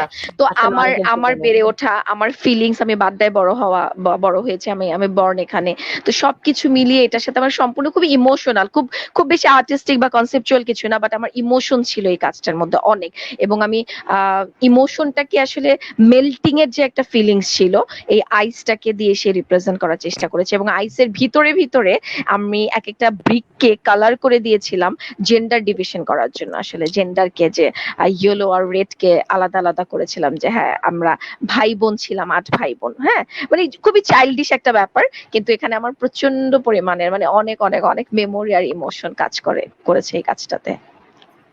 আচ্ছা, প্রজেক্টের নাম ছিল D27, হ্যাঁ মনে পড়ছে। D27, আর আমার কাজটার নাম ছিল ডেপ্রিসিয়েশন টার্ম। ধানমন্ডি 27-এ করা বলে হয়তো ধানমন্ডি 27, হ্যাঁ। আমি আরো ডিটেইলে যেতাম টুনটুন এই কাজটার, এই যে জেন্ডার আইডেন্টিফাই করা, কিন্তু আমি আরেকটা হলো আছে তোমার কাজে, সেই হলোটাতে চলে যেতে চাই এখন, যেহেতু আমাদের অলমোস্ট টাইম কম। আচ্ছা, হ্যাঁ, এই কাজটা করেছি আমি ঈশ্বরদী, পাবনাতে। এটা ছিল আমাদের শ্রদ্ধেয় বড় ভাই রিয়াজ ভাইয়ের ঢাকা স্যান্ডউইচের ইনভাইটেশনে, ঢাকা স্যান্ডউইচ আর রিয়াদের একটা ইনিশিয়েটিভ, আর্ট ল্যাব ঢাকা মিলিয়ে একটা রেসিডেন্সি দেয় আমাদের ঈশ্বরদীতে। আমরা ঢাকা থেকে 7 জন আর্টিস্ট যাই। তো ওখানে যাওয়ার পরে মানে আমার যে এটা আমি প্রবলেম বলবো না, এটা আমার প্যাটার্ন হতে পারে। আমি কোনো লোকেশনে যে আমি আগে থেকে কোনো আসে না প্রি ডিটারমাইন্ড হয়ে যেতে পারি না যে আমি এই কাজটাই করব। এই বা কাজটাকে হ্যাঁ। টুনটুন কি বলা হচ্ছে? তুমি পারফরম্যান্সের পার্ট, পারফরম্যান্স বলছো না ইনস্টলেশন বলছো? এটা আমার পারফরমেটিভ বেস ইনস্টলেশন। তো এই কাজটা আমি ওখানে যে আমি অনেক সবাই কাজ শুরু করে দেয়, আমি বাট এন্ড মোমেন্টে আমি কাজটা শুরু করি একদম লাস্ট ডেতে, এবং এটা আমার প্রচন্ড স্ট্রাগলের একটা কাজ। এখানে প্রত্যেকটা মেম্বার জানে আমি এই কাজটা কিভাবে করেছি। এটা 100 ফিট একটা জায়গাকে কেন্দ্র করে আমি একটা ফিগারেটিভ ফর্ম ক্রিয়েট করি, যেটা পুরোটা আমি ক্যানেল বানাই। 3 ফিট ডেপথের একটা ক্যানেল বানাই, 3 ফিট বাই 3.5 ফিট। এই 3 বাই 3.5 ফিট ডেপথের ক্যানেলটা আমি পুরোটা খনন করি কোদাল দিয়ে। সকাল থেকে শুরু করি, 2:30 বাজে আমার খনন কাজ শেষ হয়। ফিগারটা করার পরে আমি ফিল করি যে জায়গাটা অনেক এমটি লাগছে, এটার সাথে আমি আরো কিছু লিঙ্ক ক্রিয়েট করতে চাই। তখন আমার কাছে মনে হয়েছে যে আমার বডিটাও তো ক্লের, মাটির, আমি মাটিটাই খনন করি। আর ওখানে আমি কিছু স্ল্যাব দেখতে পাই যেগুলো মাটি দিয়ে তৈরি করা। হ্যাঁ, তো ওদের সাথে আমি কথা বলে ওদের কিছু হিস্ট্রি জেনে ওই স্ল্যাব গুলো অনেক রিকোয়েস্ট করে কালেক্ট করি, করে আমি ওটার সাথে এক একটা স্টোরি, ওদের কাছ থেকে স্টোরি নিয়ে, স্ল্যাব গুলা লেয়ার কিন্তু স্ল্যাব গুলো কিন্তু প্রত্যেকটা একই লেয়ারে নাই।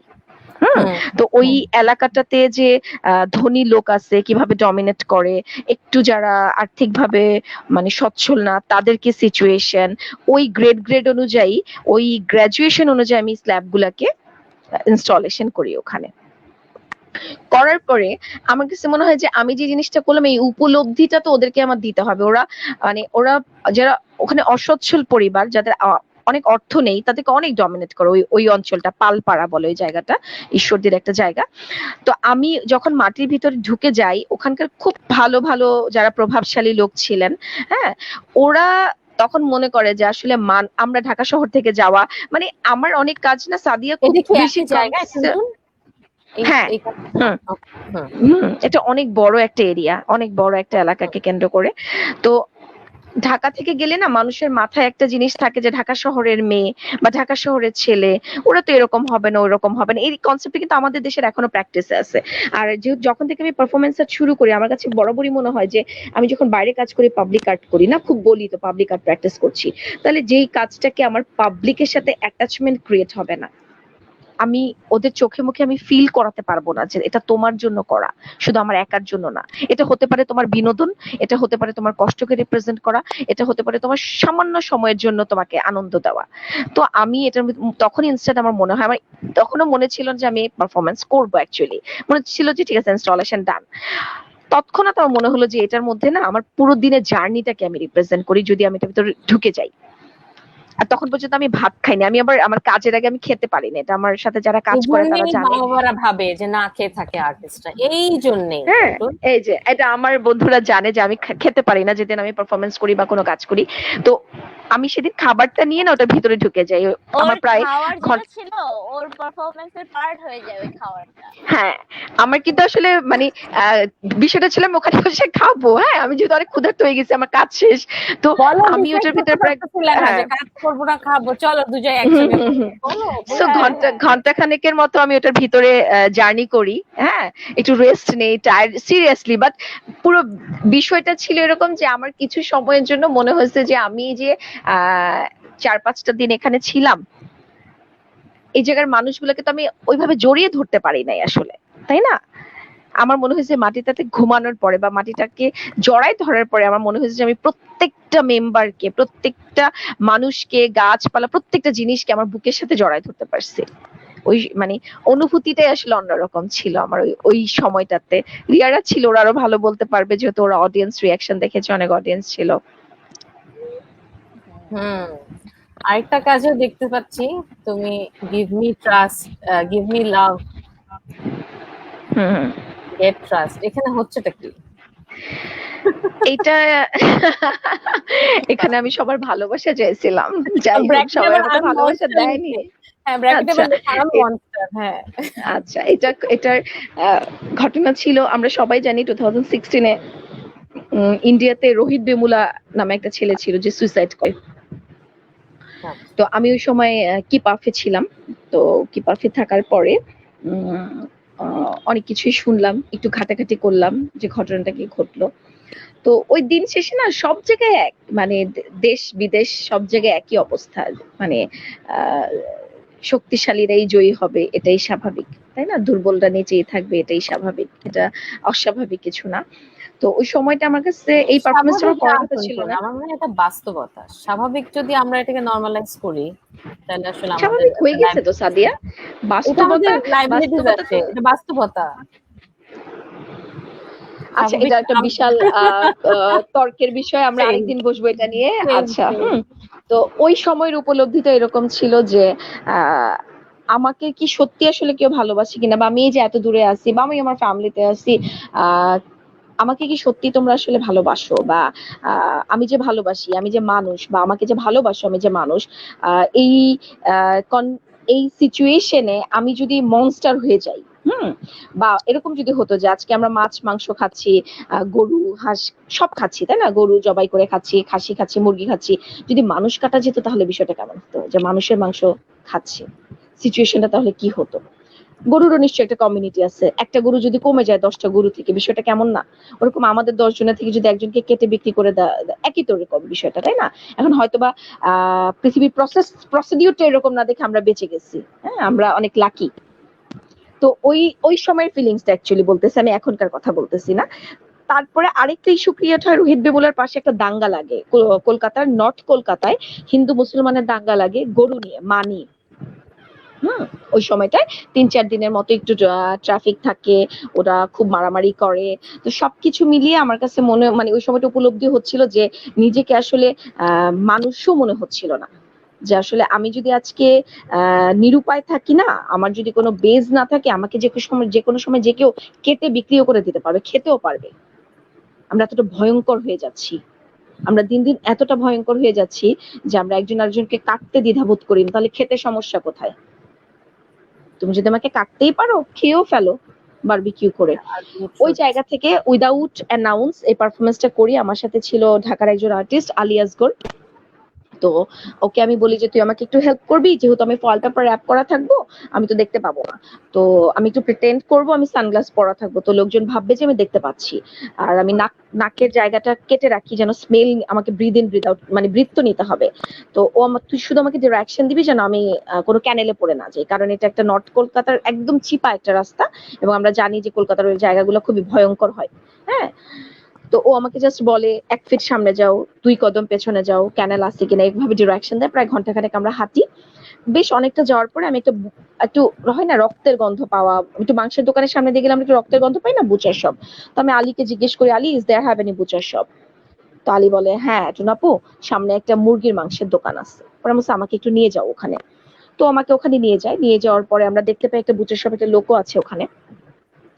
তো ওনার কাছে যাওয়ার পরে উনি এত অ্যাস্ট্রোনাইজ, উনি বলে তুমি কে? একদম সুন্দর বাংলায় বলে, তুমি কে? কলকাতা তো, নর্থ কলকাতার, তুমি কে? পরে আমি বললাম, আমি তো মনস্টার। বলে, মনস্টারটা আবার কোন জিনিস?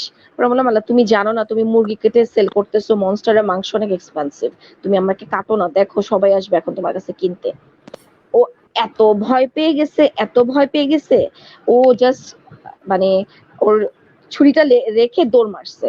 এবার আসি ওকে আমি কেন ভয় দেখাইছি। হ্যাঁ, আমি প্রথমে যখন ওর কাছে যাই, ও যখন আমাকে দেখে, ও খুব মানে হয় না যে কিছু মানুষ গেছে, অপরিচিত মানুষ গেছে, ও খুব নির্বিকার ভাবে গরু মাংস মুরগি মাংস কাটতেছে, আর যারা গরু খায় তাদেরকে স্ল্যাং দিচ্ছে খুব অকথ্য ভাষায়।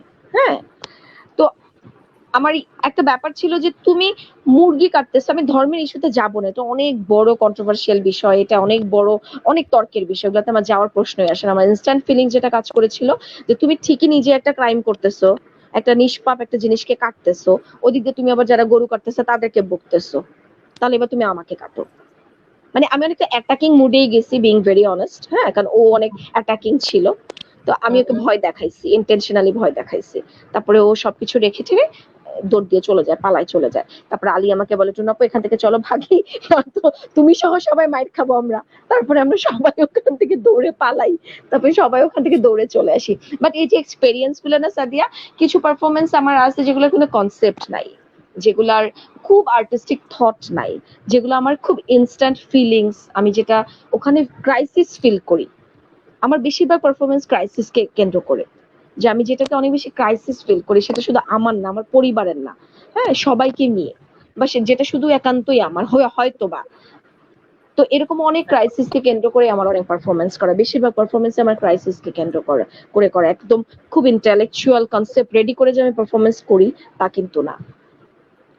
এই যে অ্যাটাক করার কথা শুনে ভাবলাম যে রিয়ার কাছে জিজ্ঞেস করি, রিয়া এই অ্যাটাকটার গল্প কি? এই যে এতক্ষণ বন্ধুত্ব শুনতেছি এত কিছু, কিন্তু এই হাতাহাতির কাহিনী কি?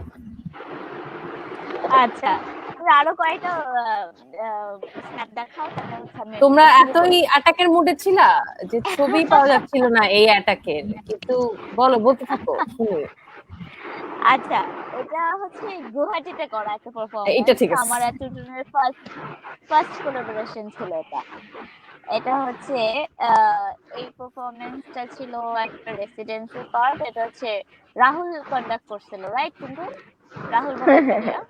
রাহুল ভট্টাচার্য। এটা হচ্ছে আংনা একটা স্টুডিও আছে, আমাদের একটা ফ্রেন্ড অনুপম, ওর স্টুডিওর। তো ওখানে করা একটা পারফরমেন্স। তো কনসেপ্টটা ছিল হচ্ছে এরকম যে আমাদের সবচেয়ে ভালো রিলেশন থাকে যাদের সাথে, তাদের সাথে মানে ওরকম একটা রিলেশনকে হুট করে পাবলিক প্লেসে যদি কোনো সিট করতে দেখা যায়, মানে আমরা একই রকম ড্রেস পরা, আইদার আমরা খুব ভালো ফ্রেন্ড, আইদার আমরা সিস্টার, এরকম একটা জায়গা থেকে ডিল করা। তো ওই পাবলিক রিয়াকশনটা নেওয়া ছিল আমাদের মেইন টার্গেট। এইটাতে আমার মনে হয় না টুনটুন, আমাদের তো এরকম ডেপথের কোনো জায়গা ছিল না এখানে কনসেপ্টে। আমাদের যেটা ছিল যে রিয়াকশনটা কালেক্ট করা, এসেন্সটা নেওয়া, পাবলিক রিয়াকশনটা কি থাকে। হ্যাঁ, এটা আমাদের ছিল,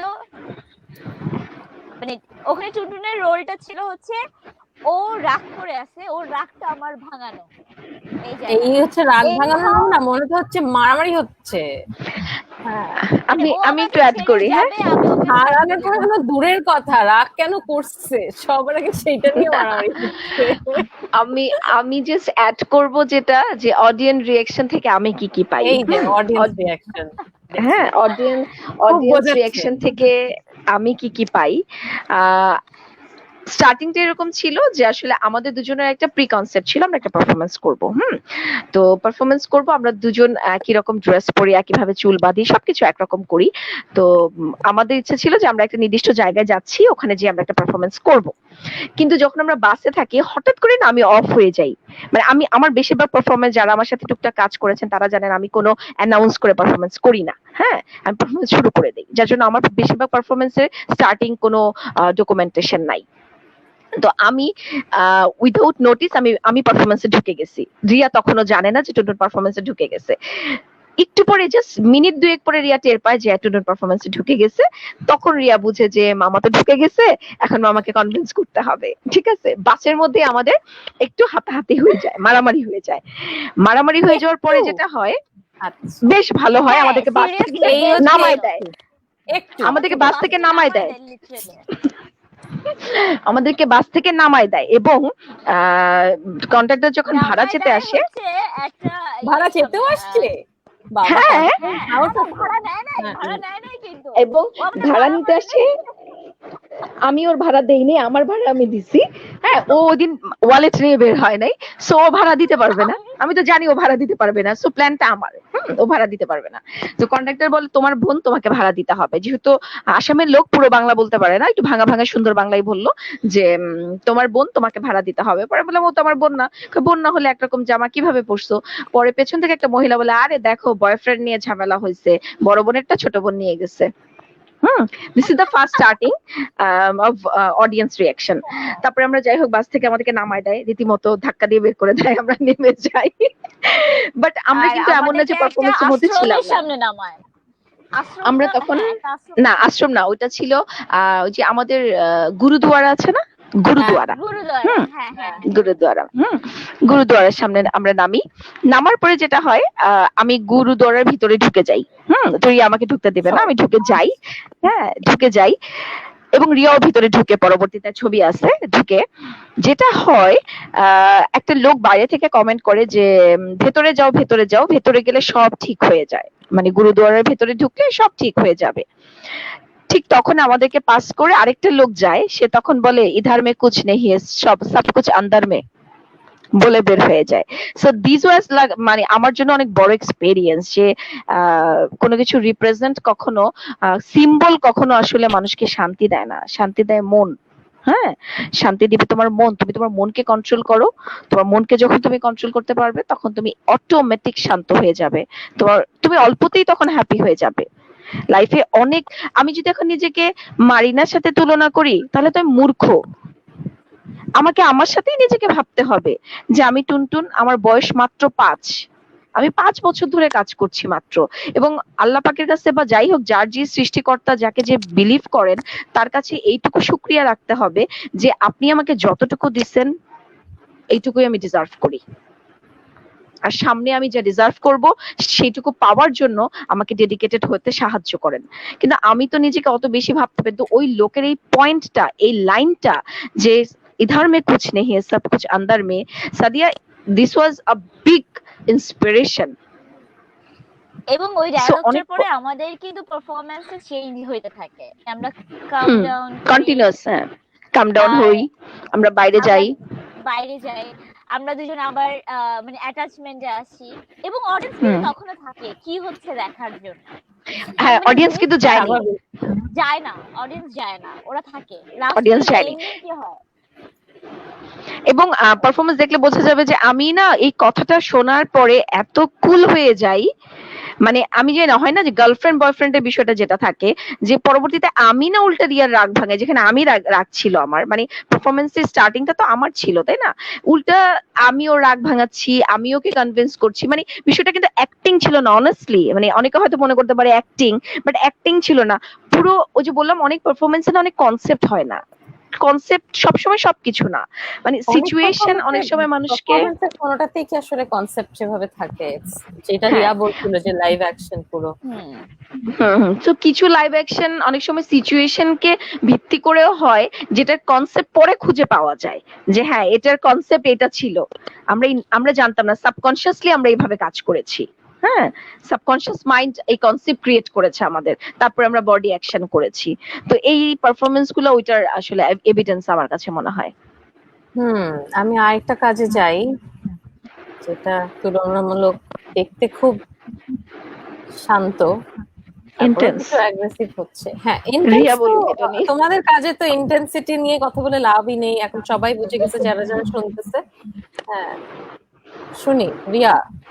আচ্ছা, এটা ছিল ওয়াকিল ভাইয়ের কিউরেশনের আইডেন্টিটি নামের একটা ওয়াকিলুর রহমানের, এটা ছিল হচ্ছে প্রথম আলোর 18 অ্যানিভার্সারিতে জাদুঘরে হওয়া একটা পারফরমেন্স। এটার টাইটেলও ছিল হচ্ছে আইডেন্টিটি, আত্মপরিচয়। তো এখানে আমরা যে ইনসিডেন্টসটা নিয়ে কাজ করেছিলাম সেটা হচ্ছে হোলি আর্টিসানের ইনসিডেন্টসটা। ওখানে যেটা হয়েছে, আমরা ফার্স্ট স্টার্ট করি হচ্ছে খুব কাম একটা সিচুয়েশন থেকে, যে কিছু বডি মুভমেন্ট করি, একটা সারফেস মেক করি, মানে ওই দিনের ঘটনাটা যেমন ছিল, সবাই দেখছিল কি একটা খুব সুন্দর পরিবেশে একটা ক্যাফেতে সবাই যে যার মতো করে ওই টাইমটা কাটাচ্ছিল, আমরা আমাদের মতো করে আমাদের টাইমটা কাটাচ্ছিলাম। আমরা সিম্বলিক ওয়েতে ওখানে অনেকগুলো এলিমেন্টস ইউজ করি, যেমন হচ্ছে নোট ইউজ করি সাউন্ডের জন্য, আমরা হোয়াইট ড্রেস ইউজ করি যেটা হচ্ছে সিম্বলাইজ করে ওকে মানে শুভ্রতার প্রতীক, মানে আমরা খুব ফ্রেশ মাইন্ড থেকে যেটা শুরু করি। তারপর হচ্ছে সারফেসটা আমরা হোয়াইট ইউজ করি ওই গ্রাউন্ডটাকে দেখানোর জন্য, ওই গ্রাউন্ডটাকে আমরা আবার ব্ল্যাক টেপ দিয়ে বর্ডার করি। তারপরে মানে ওটা একটা গ্রাউন্ড ফিক্স করি আমরা, যে ওখানে যেভাবে একটা গ্রাউন্ড ফিক্স করা হয়েছিল, প্রি প্ল্যান ছিল, ওরা যেভাবে প্ল্যান করে আসছে এবং ঘটনাটা ঘটে। কিছু পারফরমেন্সে আমরা যেমন হচ্ছে অনেক সময় একটা কনসেপ্টের মানে নেগেটিভ সাইড কি ওটা দেখাইতে চেষ্টা করি, বা কোনোটাতে হচ্ছে যে আমরা অডিয়েন্সকে কোনো একটা মেসেজ দেই, আবার কোনো পারফরমেন্স আছে যে ঘটনাটা ওই ঘটনাটাকে আমরা রূপক ভাবে দেখানোর চেষ্টা করি। তো এই পারফরমেন্সটাতে আমরা প্রতিটা নাম ইউজ করি সরাসরি ডিরেক্ট, আর এখানে আমরা কালার ইউজ করি। তো এই কালার ইউজ করা নিয়ে যেমন আমাদের মধ্যে দুজনের মধ্যে অনেক ডিবেট হয়েছে, আমরা কালার ইউজ করব কি করব না। আবার আমাদের কিছু জিনিস আমাদেরকে আগে থেকে প্ল্যান করে নিতে হয়েছে, যে বডি ব্যালেন্স, টুনটুনের বডি ব্যালেন্স করার জন্য কি করতে হবে, কে হচ্ছে নিচে কে উপরে থাকবে, কাকে কে মুভ করাইতে পারে, আমরা কিভাবে ব্যাক পারি। যেমন অনেকে বলে না যে হ্যাঁ পারফরমেন্স আর পারফর্মিং এর যে পার্থক্যের কথা বলে, সবাই যেভাবে আলোচনা করে যে হ্যাঁ এটা performance, এটা পারফর্মিং, কেন এটা প্র্যাকটিস, এটা প্র্যাকটিস না। কিন্তু হ্যাঁ না, পারফরমেন্স এর একটু চেঞ্জ হয়ে গেছে এখন। প্রি প্ল্যান প্র্যাকটিস এবং প্র্যাকটিস না বলতে তুমি বলতে চাচ্ছ যে রিহার্স এবং রিহার্স না। রিহার্স না, এই জায়গাটা কিন্তু আমাদেরকে অনেক কিছু মেজার করতে হয়েছে। যেমন আমার বডি আর ওর বডির স্ট্রেংথ একই, ও ব্যাক পারা ওকে ব্যাক করতে পারার মধ্যে তফাৎ থাকে। তো এই পুরো গ্রাউন্ডটা মেক করার জন্য আপনার সাথে অনেকবার বসি, ওয়াকিল ভাইয়ের সাথে অনেক কথা বলি যে সিম্বল গুলো আমরা কিভাবে আনবো, ওকে আমরা কিভাবে অডিয়েন্সকে আসলে কানেক্ট করব। মানে ওখানে একটা সাডেন ঘটনা, সাডেনলি দেখাইতে চাইছে অডিয়েন্সকে, যেমন ও আমাকে অনেকবার মুভ করায়, আর টুনটুনে কোত্থেকে আসছে আমি জানি না, বাট ও আসলে মানে অনেকবার আমাকে মুভ করানোর পরে আমার যখন হচ্ছে হঠাৎ করে স্প্ল্যাশ করে উঠে বডি পড়ে যায় না, ঘুরাচ্ছিল।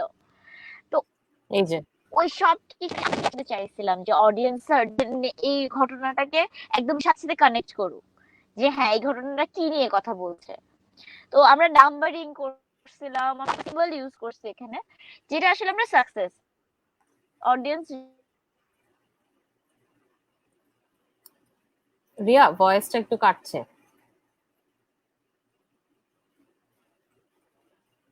টুনটুন আমার মনে হয় রিয়ার ভয়েসটা তো অফ হয়ে গেছে, তুই বল। আমি কন্টিনিউ করব। আচ্ছা, তো এটার স্টার্টিংটা রিয়া একটু মিস করেছে, সেটা আমি বলি স্টার্টিংটা কিভাবে আসছে। এর স্টার্টিংটা আসছে হচ্ছে এর আগে আমাদের একটা অ্যাক্সিডেন্ট হয় 2016-এ হলি আর্টিস্ট, আমরা সবাই জানি। হ্যাঁ, আমি শুরুটা বলছি একদমই, ও তো প্র্যাকটিসটা বললো কিভাবে আমরা করেছি কাজটা, হলি আর্টিস্টটা এক্সিকিউশনটা মেনশন করছে কিন্তু খুব বেশি ডিটেইলে না। হ্যাঁ এটাই। তো হলি আর্টিশনের ঘটনাকে কেন্দ্র করে আমি এশিয়ান একটা পারফরমেন্স করি। আমার একটা পারফরমেন্স আছে ডিজাস্টারাস ম্যানকাইন্ড নামে। তো ওই পারফরমেন্সের পরই কিছুদিন পরেই হচ্ছে আমরা এই প্রজেক্টটার জন্য ইনভাইটেশন পাই।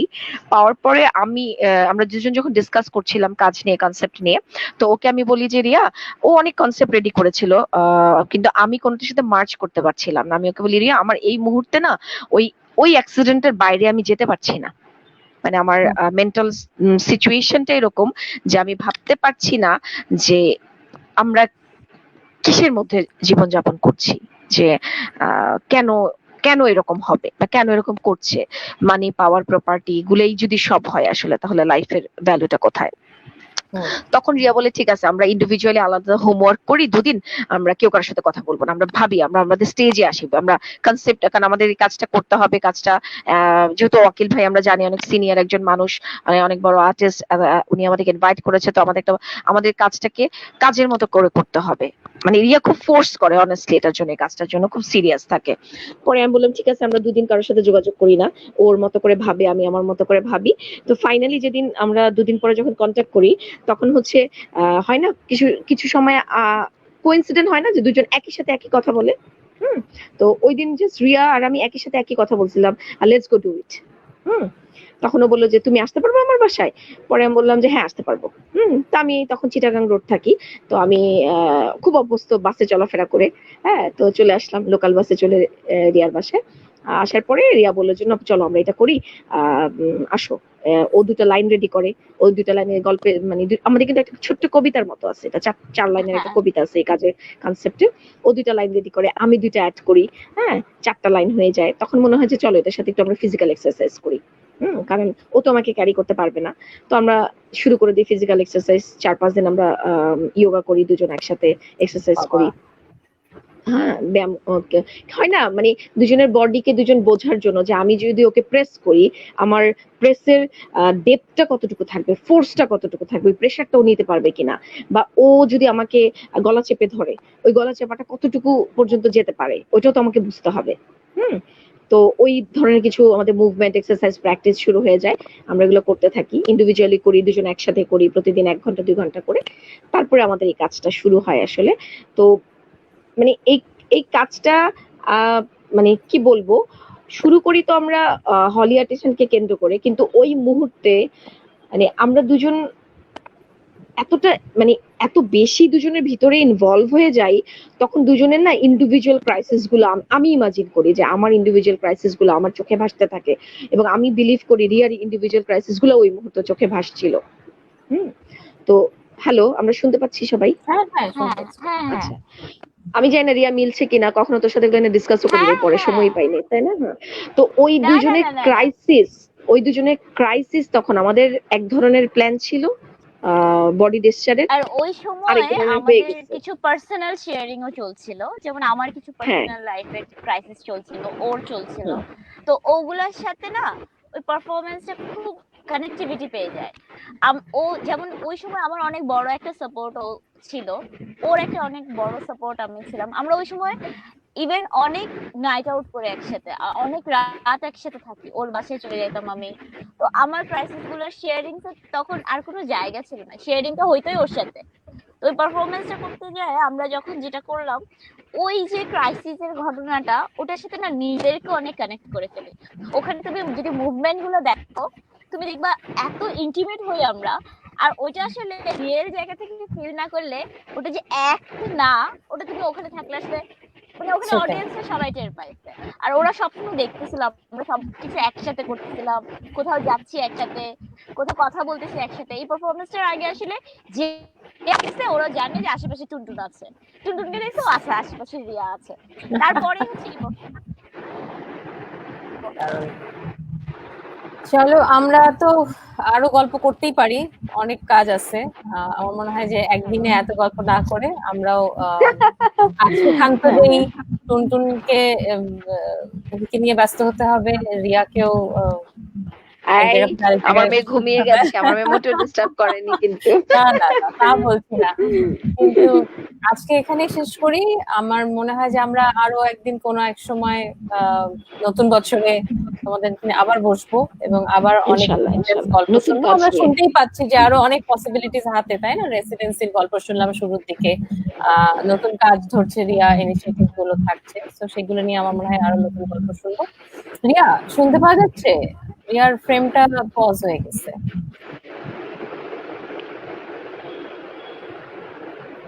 দেখলে আমরা বিদায় টিদায় নিয়ে চলে গেলাম টুনটুন, তারপর রিয়া ফেরত আসলো যে গেল। হতেই পারে সেটা। না, একটু নেটে প্রবলেম, তো আমরা একটু ওর জন্য ওয়েট করি। হ্যাঁ, কিন্তু খুব ভালো লাগলো টুনটুন গল্পগুলো শুনে। আমার মনে হয় যে আসলে এই গল্পগুলো শোনার মতো আয়োজন হয় না, কিংবা মানে সময় হয় না অনেক সময় যে বলবো শুরুর গল্প, আসলে সবাই কিংবা তো কাজের ব্যস্ত। পিছনের গল্প। হ্যাঁ, সবাই তো ব্যস্ত, কাকটা কে শুনবে বল? উছিলা হয় না আসলে, সেই জন্যই এইখানে সবাইকে ডেকে এনে একটা গল্প শোনা আর কি। না, এটা খুব ভালো একটা, আমি বলবো ডেফিনেটলি অনেক অনেক ভালো এবং বড় একটা উদ্যোগ। হ্যাঁ, আমাদের সবাইকে ইন্ট্রোডিউস করা বা সময় দেয়া, যে এই গুটি কয়েকজন মানুষ আমাদেরকে শুনছেন, তারা অবশ্যই তাদের অনেক মূল্যবান সময়ে অন্য কাজ অবশ্যই। করতে পারতেন, সেটা আমাদেরকে দিচ্ছেন, সেজন্য সত্যি কৃতজ্ঞ। হ্যাঁ, আমি সবাইকে বলবো যে দোয়া করতে, যেন অ্যাটলিস্ট প্রচুর ভালো প্রচুর লোক কাজ দেখলো। করতে পারি, ভালো কিছু বলি কাজ করতে শরীফ পারি আরো। খান। আমি জাস্ট দেখে নিচ্ছি যারা যারা কমেন্ট করেছেন, যারা করেননি কমেন্টের বাইরেও অনেক অনেক অডিয়েন্স আমাদেরকে দেখছে নিশ্চয়ই। জিন্নাতুন জান্নাত, সবাইকে দেখে ভালো লাগছে। জনি ভুইয়া, ফারানাজ মন, অভিনন্দন দুজনকে। মুক্তা খান, রিয়া টুনটুনাপুর উপরে ফিদা হয়ে পাগলা হয়ে যাচ্ছে Mukta Khan. Dressing a city, sharing greetings and cares to both of them, best wishes to their good health. Sanjit তো বললোই, অসাধারণ দুই নারী। খাদিজাতুন নোমানি, প্রমিলা লামা, তৌফিকুল ইমন ভাই, great to see you Tuntun. Thank you. Sumona Akter, অভিনন্দন দুজনকে। মোহাম্মদ এইচ মাহমুদ, ইফাত রেজওয়ানা রিনা অনেক ভালোবাসা জানিয়েছে, লায়লা জামান লিজু, মোহাম্মদ এইচ মোহাম্মদ, ইফাত রেজওয়ানা রিনা, চাইনিজ বুড়ি, Ziak Ahmed Faisal, performance artist to performance artist, feeling proud, watching performance and listening stories behind it. Mallika Das Sutar দেখছেন এবং কাজী এম হাসানও দেখছেন। খুবই অনেক ধন্যবাদ সবাইকে আমাদের সঙ্গে থাকার জন্য। আমরা অনুষ্ঠানের শেষের গন্ডিটাই ছিলাম, শুধু রিয়ার জন্য অপেক্ষা করছি। আজকের মতো আমরা এখানে শেষ করতে চাই এবং যা বুঝতে পারছেন দুইজন আর্টিস্টেরই আমাদের অনেক ধরনের গল্প আছে। এরপরে দেখা যাবে পারফরমেন্স ছাড়া হয়তো আমরা আরো অনেক ধরনের গল্প শুনবো, অনেক ধরনের কাজ চলে আসতে পারে। সেটা নিয়ে আমরা অন্য আরেকদিন গল্প করতেই পারবো। এইমাত্র আবু নায়েম জামি বলল ভালো লাগলো। আমরা রিয়ার জন্য আরো কিছুক্ষণ অপেক্ষা করে দেখি রিয়াকে পাওয়া যায় কিনা।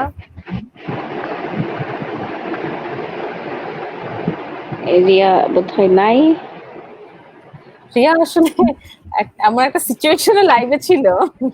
হ্যাঁ হ্যাঁ হ্যাঁ রিয়া, এটা হয়, এটার সাথে আমি খুব অভ্যস্ত। হ্যাঁ রিয়ার সাথে কথা বলছি ফুট করে রিয়া নাই। রিয়া কোথায়? টুনাপু চায়না চলে গেছে। আমি একটু ওইটাতে চলে গেছি, ওই কাজটা দেখছি। আচ্ছা ঠিক আছে, সমস্যা নেই। টুনটুন আপু আমি তো ছিলাম, এইমাত্র চায়না চলে গেছে। হইতেই পারে, এটা লকডাউন তো না, এখন আর হবে না, ভিসা প্রসেসিং এ ঝামেলা আছে। আবার চায়না বলে কথা। রিয়া অনলাইনে আসতেছিস না তুই? টুনটুন আমার মনে মিউট করে নে। তাহলে আমরা আল্লাহ হাফেজ বলে দেই। হ্যাঁ ও কানেক্ট করতে পারছে না সাদিয়া। সাদিয়া কানেক্ট করতে পারছে না। তাহলে আমরা রিয়াকে ছাড়াই আজকে বিদায় নিচ্ছি। আশা করি আবার রিয়াকে কোনোদিন গল্পে আনবো। ধন্যবাদ টুনটুন, অনেক ভালো লাগলো গল্পগুলো শুনে। অনেক ধন্যবাদ সাদিয়া, তোমাকেও অনেক ভালোবাসা বন্ধু। দেখা হবে ইনশাআল্লাহ। ভালো থেকো। ওকে, বাই বাই। সবাইকে ধন্যবাদ।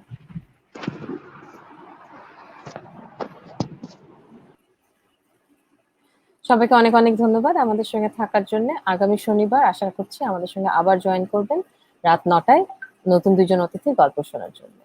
ধন্যবাদ, শুভরাত্রি।